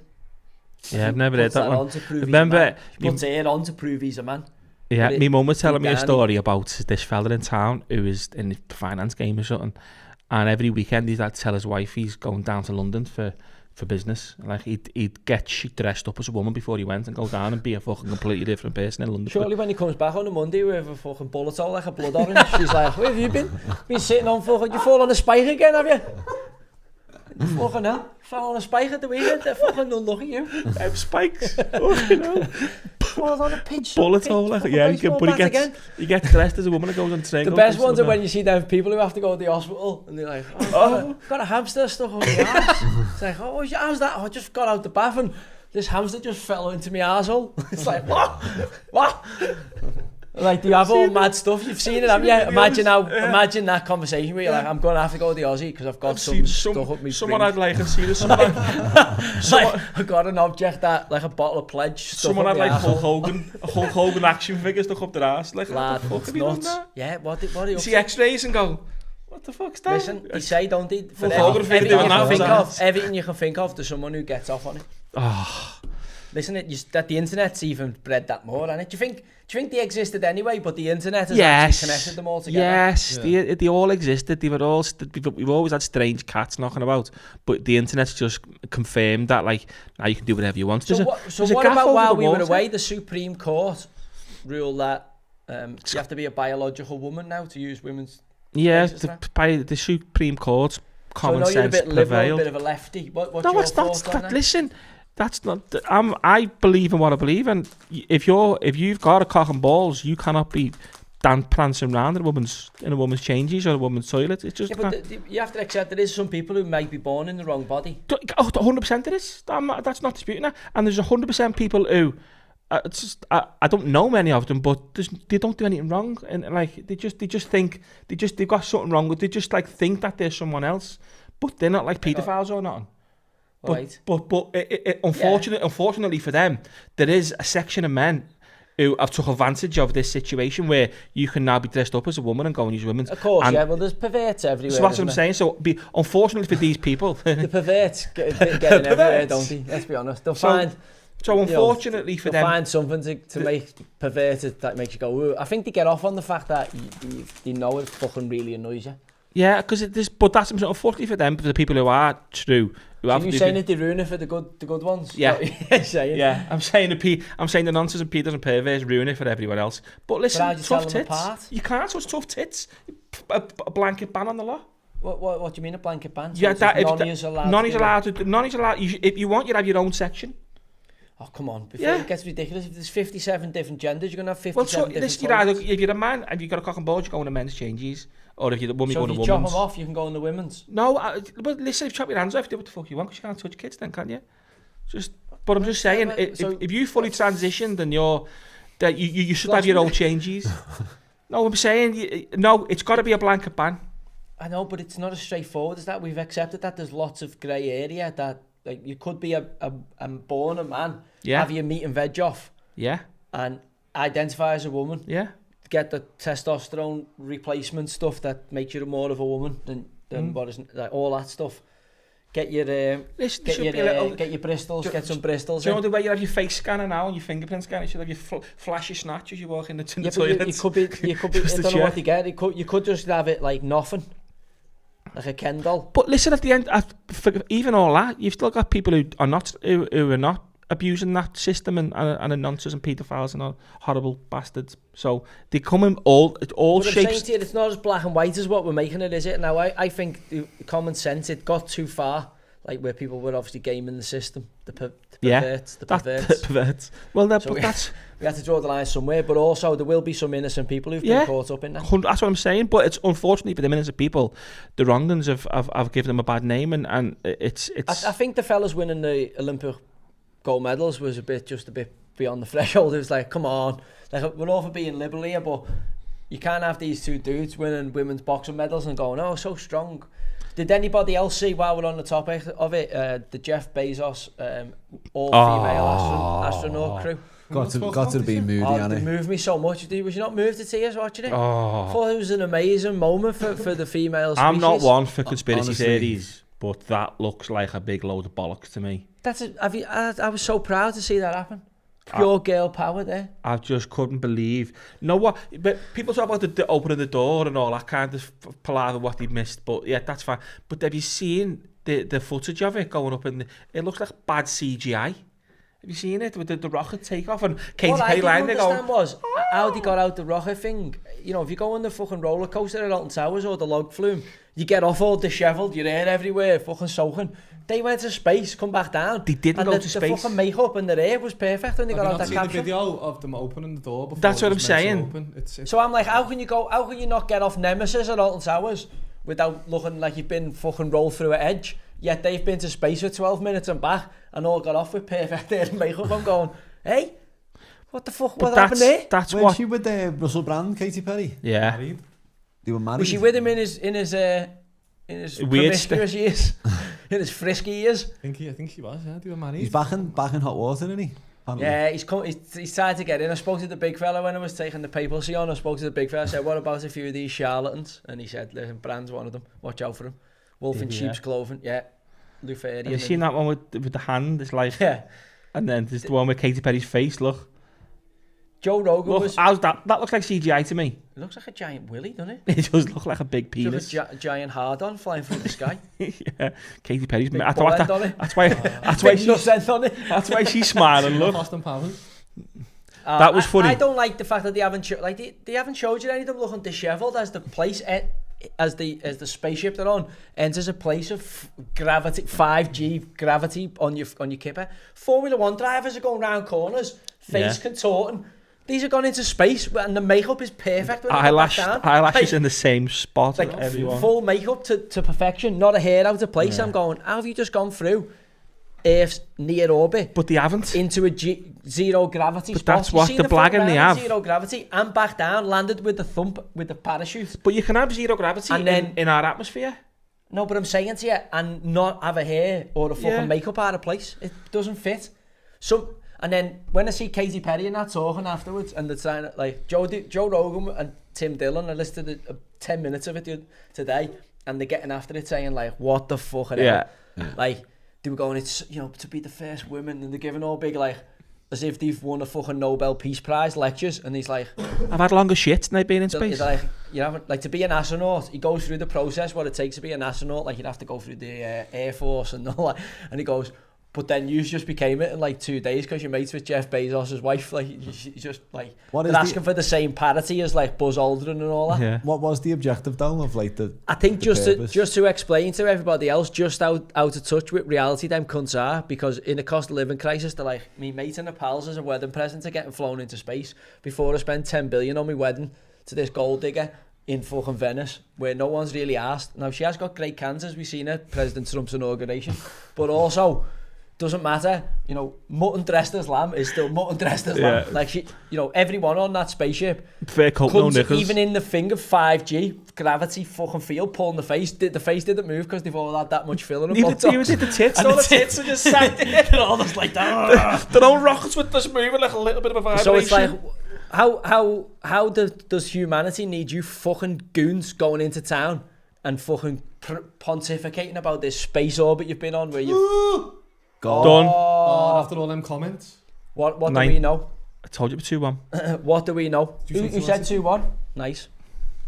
Nunez, we've been... Do you know what? And saying how does he play at right back? Doku's just absolutely fucking skinned him. Watch. What's it, Doku? That man, it's a big goal, that. It's a big goal, that. That's a massive goal. Told you it was... Do you know what? I thought on the outside, he gave up the outside too easy. I know it's hard to stop. This is playing the centre half. It's hard to stop, but he had numbers on the inside. He had numbers on the inside. He gives him the outside. Yeah, but send them inside. You're playing a centre half right back, which we've said this could be a masterstroke. It's just proved it absolutely wasn't. Is it Disasi marking him? Yeah, Disasi's just been skinned. I know, but he took Disasi to play in front of him and provoke the pressing, so they were lopsided, trying to symmetrically build using Doku as taking the press off Doku and playing round him, and their good moves came. The downside of that he's dove in and fucking solely outside to Doku. Great ball with the outside. What a ball! Lad, he's got to be there. We were talking about Doku saying he hasn't fucking developed the end product. He's put arguably one of the balls of the season in there. That's Ivan Needle ball in it. That one, look at it. Even though it's a great ball, it isn't done with panache, is it? No. It had no finesse. It looked like it had a bit of Toey Bungo in it. It looked like he's kicked the turf as he's doing it. Didn't have no curl in it, did it? Look at Pep. He looks like a penis. It's called panache. Not like Mo. Mo's got the Why has he got a black tie on? I think now when you look at City, like they're there to be had. Like even though they've won this tonight, they've got a lot of work to do. But they're winning, aren't they? So it's a sign of a good team. But it's a full rebuild. This is a team job for Pep now. We just watched the second half there. Villa have been the better team second half. Yeah. Villa should have probably scored. There's Rodri, look in the back. Yeah, you got him to come back as well. But I'm saying, would he be the same player? This is a proper rebuild. City have got to go and have another ding in the market. They need another couple of players. Like they haven't got enough in that group to go back to the top of European football and winning the Prem again. I think they need a couple of players. Can't stand that thing. They'll have Haaland back, they'll have Rodri back, Foden, they'll hope comes back. They hope to not have, but there is definitely signs of aging with Gundogan and Kevin De Bruyne. How do you replace Kanji looks like he sells balloons in Glastonbury. Florian Wirtz, I could see them taken to go. Like he'll hopefully give us the creativity that we lose with De Bruyne. He's the only one with Shermanator. But I think they're going to need to take a fucking another centre mid, and who that is. Rodri coming back will be like a new signing. They could really do with fucking Foden turning up, couldn't they? Yeah, they could. But I think I know there's been a lot of noise around Zubimendi for Liverpool last season and to Arsenal this season. I think he'd be great at City. He's just a proper like ball player. He's just a footballer. He's got You'd the legs. You'd have to give up Kovacic for that. Well, you do. He's 3 or 4 times Kovacic. I think he's got to ship Rico Lewis. I think he's got to go. I think he could be a squad. I think he keeps him in a squad because he makes up the homegrown quota, doesn't he? He ticks that box for them. So slow. I just don't think. I think you can keep players like that round too long. Then just get a little bit too comfortable. Massive win for City. Yeah. This fella is just fluffer. Does my head in the fluffer. Yeah. The fella who's the water polo guy. Fella, yeah. Whenever they win, he's there. No, they get beat. You don't see the fucker. As soon as they win, the camera's there. Did you see that on Twitter the other day about Unai Emery? About his missus having a good evening. He was doing. Oh yeah, who's that? Which one of you was that? Me. That was me. That's been out for a while, lad. I seen that. That was last week, wasn't it? No wonder she's happy woman having a good evening. Well, I think that was a bit unfortunate on Villa. I thought he was the better side, more likely to win. Second half, City have done them on a defensive mistake that dives in. Desai at right back on Doku gives up the outside, and you'd have to give Doku the credit. I mean, we all said it coming on at right back was a bit of it's a bit unorthodox, and it was a bit of a roll of the dice from him. Did you have a punt on the 2-1? I never know. I wouldn't have. But I never. If a back 2-1, they would have fucking got beat. So, good call, lad. You got it right. Good call. And that's why I think Villa will miss out on them 3 spots. Well, they needed to get something out of that game. I think certainly being behind and getting themselves in a drawing position. If you're Villa there and you take a point from City, you go, all right, it's not the worst result. Keeps the momentum train going. But getting beat, it just takes the wind out of the sails as well as it's a 6-pointer. And it takes the wind out of the sails. I think, look at them. Yeah, it's an interesting one, is it? This is what annoys me about Onana, though. Look, yeah, he's smiling and laughing. He's in the friend zone and he's a lot of I know he's Belgian, his Belgian mate. Do it down the tunnel. I do it out. If I'm a Villa fan, I'm fuming at that. Just hugging him and smiling and cheering. Yeah, he's a clown. Get down the tunnel and do it. Pep's a bit hands-on tonight, isn't he? He's looking very hands-on. He's the cameras are all around him. He's got something wrong with him. Pep's a very hands-on. What's this? Defo got like fucking 8 he's got Joe. No, he's got. I think he's got many threats. People forget that Pep actually came to Man City, didn't he, when you were there? Yeah. Sat next to me, yeah. Well, Came in. I was on him, obviously lads were on him, but I think he was about 33. Before he went to Brescia, I think he came to City. Stuart Pearce was the manager. I think he was with us for about 7 or 10 days, and obviously training. And I used to get changed. I used to just always gab with him. And I thought we should have signed him, but Pearce decided he wasn't at the level. So we passed on him, I think, and he went to Brescia. Yeah. And then he failed a couple of drug tests, I think, in Brescia. I think he eventually cleared his name, but failed a few Nandrolone tests. And then he popped up in Mexico or something, where I think he met this one Manuel Limo. What was he like? Sad. Got on with him well. When I seen him last time, he'd done a speech with the PFA for the PFA LMA at City's ground, and I went to it, and he was laughing, saying, "Why didn't you fucking? I heard it was you didn't want to sign me. Why did you tell the manager not to sign me?" I said, "Fucking nothing to do with me."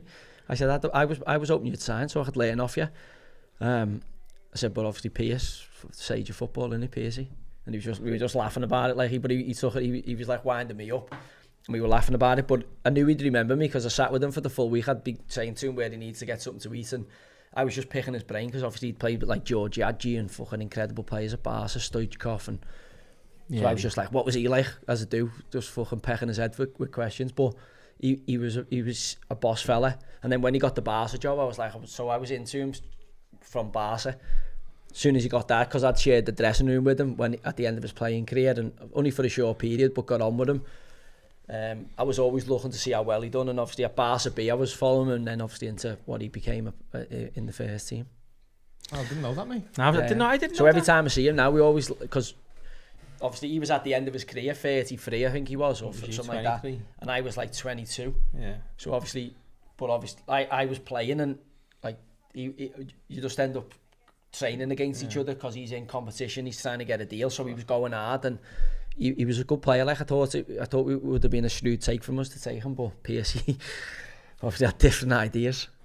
No, fuck, he was definitely to Pearce. Sign him, fuck him up. Well, fly through it. No, I'd like to play with him. He'd have complimented the way I played at the time because he'd have sit and held, and I could have bombed on. That's who they ended up taking, that type anyway. Who did he sign instead? Can't remember. I think they might have took Boz a bit later. Reina. But Claudio Reina, but he would have been a good take in that slot. Would have been, even for me, I was like, I can learn off him.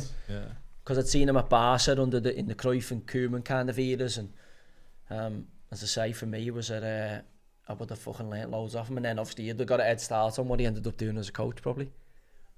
So good timing, lads, because there's loads of questions here about the boxing this weekend. You're going to be tuning in? Yeah, I'll be watching, yeah. I hope Ben's awesome. Do you know what? I just want to see a good scrap. I was disappointed. I wanted that Liam Cameron to beat Whittaker, and I thought the ref stopped it really quick at the weekend. I seen a thing about Whittaker being behind Sky or something, and it's just a bit mad boxing. It is a bit political, isn't it? I'm not a boxing fan whatsoever, but I hope this is just going to be a fucking dogfight. Oh, it's going to go from the off, that one. But there's a lot of bad blood there, isn't it? They don't really like each other, and I know the dads fought, so there's obviously a big family rivalry, so I mean, I'll definitely be tuning in to watch it. What's the undercard like? Any good fights on the undercard? I don't know the undercard. Is it? Where is it? In the UK, isn't it? Is it Manny? Is it in Manchester? Is it in Manny, yeah. So it's early kick-off. I mean, it's our first major, innit? Sunday we got the big major, so Saturday night I might I'll watch that. That'll be part of me prep Saturday night before I enter the fray of the white medal on the famous golf links. I don't know if I'm looking forward to playing with you or I'm worried about it. Lad, it's white medal. It's a completely different course from back there. I know it is. Do you know what I mean? You can't be having only Bobby Boucher's there, lad. If I'm playing well, I can't have Liam Smith's on the undercard. It's at Spurs Stadium, to be fair. That's where is it, Manny? It's at Spurs. Spurs, no. Liam Smith, it'd be nice to see Liam if he looks back at it, doesn't he? So it'd be nice to see him. He could potentially fight the winner of that, maybe, because him and Eubank will have a trilogy. He'll have a trilogy, him and Ben will be a good scrap. I seen Callum Smith's Ben, isn't he? Callum Smith's been linked with fighting that David Benavidez, which will be a fucking tough fight. But hopefully in boxing now you start to see that a bit more. See Villa at 7th there. Tops. Oh, the tops. I've showed them, haven't I? Yeah, we showed them before. What was that at the start? So we're going to do, obviously, where are we at on the Clips channel? Where's our Clips channel at? 8.5. 8.5. So we need to get that to 10, don't we? And then we'll start. So we're going to do the footy match. We'll do a few t-shirts for it. We'll have a nice prize given when we think we're going to get it. So we'll obviously do. I'll get a few of them made up in maybe 5 of each colours. So we'll have 15 t-shirts. I'll get 5 cups made up. So whoever misses out on it, and then obviously we've got the prizes for the golf day. But you better bring your A game. And the day out at the footy as well. And the day out at the footy, yeah. Good. But I enjoyed that golf day. So nice one to the lads there from Formby. For reaching out. Nice to play a good course in the spring when the course is in decent nick. And I'll be out in the morning. I've got a tee in the morning, 8 o'clock, 8:15 are we, 8:30. Past, is it? So I'll be out in the morning. I had a day off today, recovery day. Get back to the full fitness on my whoop. Lost 4 kilos, lads. So Where'd you lose that? Listen, and I've got my assault bike built in the back. That's my next tier to kick into, the fitness. Them suicide bikes, mate, they're horrible. Have you ever done them? Lad, that's my next junction. I've obviously adding the technical game, and then I'll start adding the fitness game. I get cold sweat looking at them. Excellent. Lad, listen, I'm coming from number 1 golfer in the family. Drew's been told he's off 1.1. So I've got to lose 2.2. I'm off, 2.3. I'm 3.4 exact this morning. What have you dropped since you've been doing the Arcos and the Can't, listen, I'm on the schedule with ChatGPT's built me a full schedule. So I'm semi-pro golfer here. Trying to get on the Champions Tour or any snide tours, Corn Ferry tours or stuff. I'll coming at it. But there must be if they're going to do there must be them good amateur golf comps. I'll be in them. Yeah. You can know an Empire Golf and all that. You can go on them and get in some of them good ones. Does it document it? I just want to do it. I just want to play on my own. You document it's something I can get better at. Do you know if what I mean? you document it, you're not concentrating, are you? No, I don't mean literally follow. No, I just want to see how low I can go, because it's the one thing where I can actually still improve. Do you know what I mean? You got from now till 50 to see how far I can hit it, and then obviously if you can build a good swing, you can go on into your 60s with a golf game. You've seen it live, lad. It's I've come into a different space. It is. But I reckon I've got a few more gears. How often does the Mo play then? He must play a lot. He's not playing as much as this. What when kids come along, he's not playing as often as he once was. I'm just thinking, if any of them low men at our club, I know some of them will be listening tonight, if any of you are fucking slacking come club champ day, there'll be a 33-1 outside there, nodding donkey in the outside lane, grafting away, trying to put a score together over 36. Is it giving it everything he's got. An open field, everyone under 10? Or is it like a cut-off? You've got to have less than 10. You've got to be a single-figure golfer to play in it. Anyone? And there's no shots. Obviously, they have a comp within that. Get any shots? No, to win the club championship, it's a scratch competition. So the ones who are off +2, +3, +4, they play off scratch, so they get shots back. The ones who are off 4 get no shots as well. But there is a net competition for the handicap on the day. But the main club champion, name in gold, the best golfer in the club, the champion golfer for the year is. And the Drewster's won it, hasn't he? In the midst of some big hits, Drew's won it. So and if you win that, it's like winning the Champions League, lad. You're in the gold. When did he win that? They have it once a year. He plays over 36 holes on one day. Can we get an honest pick from the Ben Eubank fight? Who do you think's going to win? I'm going to go for. I think Ben will have too much. I'm going to go for Conor Ben. Okay. I think he'll be stronger, bigger. Just Conor Ben. I think we're all behind Ben. Definitely not bigger. I'm behind Ben, but Eubank hopefully just doesn't make a ball inside to box his face off, because Ben's just going to come out to him like a little fucking pit bull. I don't know enough about boxing really, but I'm just like I'm trying to think. Eubank's been there. If he's good, he's good. If he's not. But I'm going Ben. You were chatting to Ben, mate? But I just think he's on that upward trajectory. I know he's had a little bit of an issue with the. Did he have a contaminated fucking sample? But he's on the up. Whereas I think Eubank's trying to hang on to that last phase, but he is a naturally bigger lad, isn't he, Eubank Jr.? Yeah. Got a good few inches on him, hasn't he?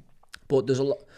It's got a good 9. I'm just siding for Ben, as I say. I'm going Conor Ben. So, but I will be watching the fight with interest, and I'm hoping Beefy Smith has a good performance, because that could set up a fight with the winner of the Conor Ben and Eubank fight. Yeah, Barca are winning tonight. That should be Barca 1-0. That should be their league. It's not. Yeah, that's theirs to lose now. Do we think Inter Milan could beat Barca in the other semi? They could do, yeah. They're the dark horse, aren't they? Yeah, they are the dark horse. But I mean, I think it's got. What I've said from when PSG beat us, it's a PSG Barca final. We'll stick with that. you know what? I know I've said to you I fancied Aston Villa, and I think Aston Villa give them a right scare. They did. Right scare. I'm gonna go, and I want. There's a part of me as ex-Marseille, I shouldn't want PSG anywhere near it, right? So that's a factor. But because of what happened with Luis Enrique, and I'm like, there's a mad story in that, and I think that's a great story. He seems a really good footballing man. Yeah. And he's obviously had carnage in his life, so you kind of. But then I've got a feeling Arsenal are going to beat them, and just beat the party poopers. And I do think Barcelona win it. I've said that from day one, and I thought it was going to be Barca PSG final. I've just got a feeling that Arsenal are going to dump them out. Listen, if the footy gods are looking over it, Barca win it. Yeah. But so my heart says Barca, my head says PSG. If Arsenal win it, we might as well. Can none of you see Arsenal beating Arsenal knocking PSG out? No. Yeah, listen. It's over 2 games, and it's a knockout competition. If we just have a little tenner between us, I'll take Arsenal. Just a straight bet to progress to the final. I'll give you just have an even money bet. You're getting even money on PSG here against Arsenal. I'll take it. Yeah, I'll have some bet. Just have a tenner. Yeah. All right. I'll have a tenner then. All right, Sad. All right, we're all on for the tenner. So I've got 30. Cost you 30 quid. Yeah. Well, you win 30. We'll win a tenner. Well, it's an even money bet. I know, yeah. So it's the only way to keep it fair. It gives you a little bit of incentive. I'm going to go Arsenal over the 2 legs. Just got a feeling they're going to beat them up physically from the set piece. I think Saka's going to break down before the set piece. Yeah, and I think they're going to have. I honestly believe that PSG have got this hoodoo over them. I think that's going to be a factor, and I also think they're just too young, that group. I think Arsenal have just got a bit more alas, a bit more streetwise, a bit more physicality to them. I'm saying Arsenal knock them out, and then get to the final, and then I think Barca beat Arsenal in the final. Listen, it's semi-finals of cup competition. Anything can happen. That's where I'm going. All right. So that's what I'm saying. I've got 30 quid riding on that. So have you got any more? I'll get that off Noah next time I play golf with him, because he's become my human cash machine on the golf here at the minute. Yeah, one's just coming from Noah ATM Robson. I'm going to start calling him. Do you think Mason Greenwood can ever get back in the England setup? I know we've spoken about it. He looks like he's going to declare for Jamaica. I'm hearing he's going to declare for Jamaica. Yeah? Yeah, I think he's going to pull out of it. So he must have been given assurances he's not. Steve McLaren getting onto him, yeah. Steve, yeah. It's a smart move from them. Smart move. Have him at Liverpool. Yeah, smart move. Honestly, would. Do you know, there's been... I'll be interested when I go down to Marseille at the end of the month to see what people have been saying about them, because there's been some mad noises coming out of France about it. The Marseille fans unhailed the Barra, basically saying start fucking running and tying your legs, tying your ass off in the stadium. The Marseille fans unfurled the banner in the home stadium, basically saying to Greenwood, get your fucking finger out. Oh, hell, I thought he were all over him. He's been up and down. He's blew a bit colder when they've needed him. He's too good for Marseille. There's just noises coming out about attitude. Like Mehdi Benatia, the sporting director, had to come out and answer some questions about his conduct. And is he sporting director when he play for Juve? Yeah, he's Marseille sporting director, and he's had to answer some questions about some of the rumours of what's going on at the training ground. So it'll be interesting to find out when I get down there what's actually gone on. But it hasn't been all plain sailing. He's done all right. I think he's got 16 goals in Ligue 1. But Marseille have come off the boil recently, and a lot of it's been flack's been going Greenwood's way. Yeah. Aye. Is Zerbi under pressure? No, not really. No, De Zerbi's had a bit of a falling out with the team where he basically something happened. I may have translated it wrong, but as you know, me dialect is not as sharp as it once was. But someone's come out of Marseille basically where De Zerbi's said something about not training the team because they didn't show up in a game. They got beat by somebody I think Monaco beat them in a race for the Champions League places, and he said the team didn't show up, so he wasn't going to show up to train them or something. So not noises you want to hear from your manager. So all is not well at the minute, but they won at the weekend at home to get back on track, and it'll be there's a bit of a scrap on for the Champions League slots. PSG have pissed the league, but it'll be interesting to see, because if you don't get in the top 3 there, you don't make the Champions League. Top 2 go automatic to the group stages. I think the third place team has to play in a playoff. So finishing second is massive. And Monaco and Lyon are, obviously, Lyon had a bad result at the weekend, but Strasbourg actually under Leroy Rossini's lad, Liam Rossini, are doing all right. He was the Hull manager. They've got into the mix, so it's still all to play for with a few games to go in the French league, apart from the title. Everyone's been talking about William Still Yeah. Willie do you think Rosenior's got more of a chance at landing the job in the Premier League? His job's going unnoticed, and the fact that he's coached in England before, and obviously he's had a decent career as a player rather than a fella who's played champ man, being a load of assistants, and obviously is trying to position himself. I just think if you dress as a fucking car salesman, you usually are a car salesman. Do you mean where you've got actually a gladiator who's played in the leagues? His dad's been a player. He's coached in the leagues as an assistant to Rooney at Derby in a mad situation. It sounds like the lads were really having him there. He's then gone to Hull and done a decent job in what can be a tricky club. Obviously, they were going for a playoff position at one point when they took the boy out of Liverpool. Carvalho, is it? Yeah. They had a few lads and they gambled and it never quite paid off for them. The next year he obviously lost his job. Then he's gone out to France without speaking perfect French like myself and done a good job. You know what I mean? And he has to be respected. I think Strasbourg are 5th in League One, and they would be a team probably who'd be, finishing 10th maybe. So, you have to take your hat off to that. And Will Still's done a good job in Reims, I think it was, a small team. He's then got the Lens job, and obviously they've done okay. I'd have to say on this season's evidence, Rosenior's done a better job. So who's he linked with, Will Still? Fucking everyone. Well, they're obviously positioning him. Sky, his bird work for Sky, as I said, so it looks like his agent. You've seen it with Danny Rowe last year when they put him on the European Championships. They would sign a position him, but obviously he hasn't really done anything at Chef Wed. Obviously he's got a mad owner, so it might be stuff we're not seeing, but like it's weird how some get pushed on and then others, you know what I mean? But then that's like anything, isn't it? It's not what you know, sometimes it is who you know. Yeah. I'm not sure, like ginger people, I always have to think like you just have to, like proper obnoxious gingers. They're always I don't know whether Muslim converts, aren't they? Name me any proper ginger managers. You can't have a Muslim, a ginger. That's because you're saying Muslim convert. You can't have a bright ginger as the captain of your fucking, because they can be spotted in the dark. They glow in the dark, don't they? So you go, there they are over there. Can anybody name me like a top ginger, like Paul manager? Scholes? Not manager. Oh. He was shit. Even one of the greatest players ever was shit at Oldham as manager. Can you name me a top ginger manager? Oh, that's a question and a half, isn't it? Davy Moyes. He's got better since he got rid of the ginger. Davy Moyes was ginger. Alec McLeish, Sean Dyche. Who are the top gingers? Was Fergie playing ginger? No. He might have been back in the day. No. What ginger? Neil Lennon. No. Do you know what I mean? Has there been a top ginger manager? Gordon Strachan. No. Not top ginger manager. He was all right, but I'm saying it does being ginger hold you back from becoming an elite level manager. Might do. Last little topic of discussion. The gingers aren't going to be happy with that. Chris Evans and all that. Not going to be happy. Damian Lewis is going to be on the phone here kicking off. Axelrod. Do you know what I mean? But I'm saying, Dave Kitson didn't turn into a top manager, did he? Do you know what I mean? So are they too angry? Are they just if the sun comes out near the end of the season, did they just fucking discombobulate because they're just not used to being in the spotlight? Eddie Howe, he might be. Does he dye? No, he's a blondie, isn't he?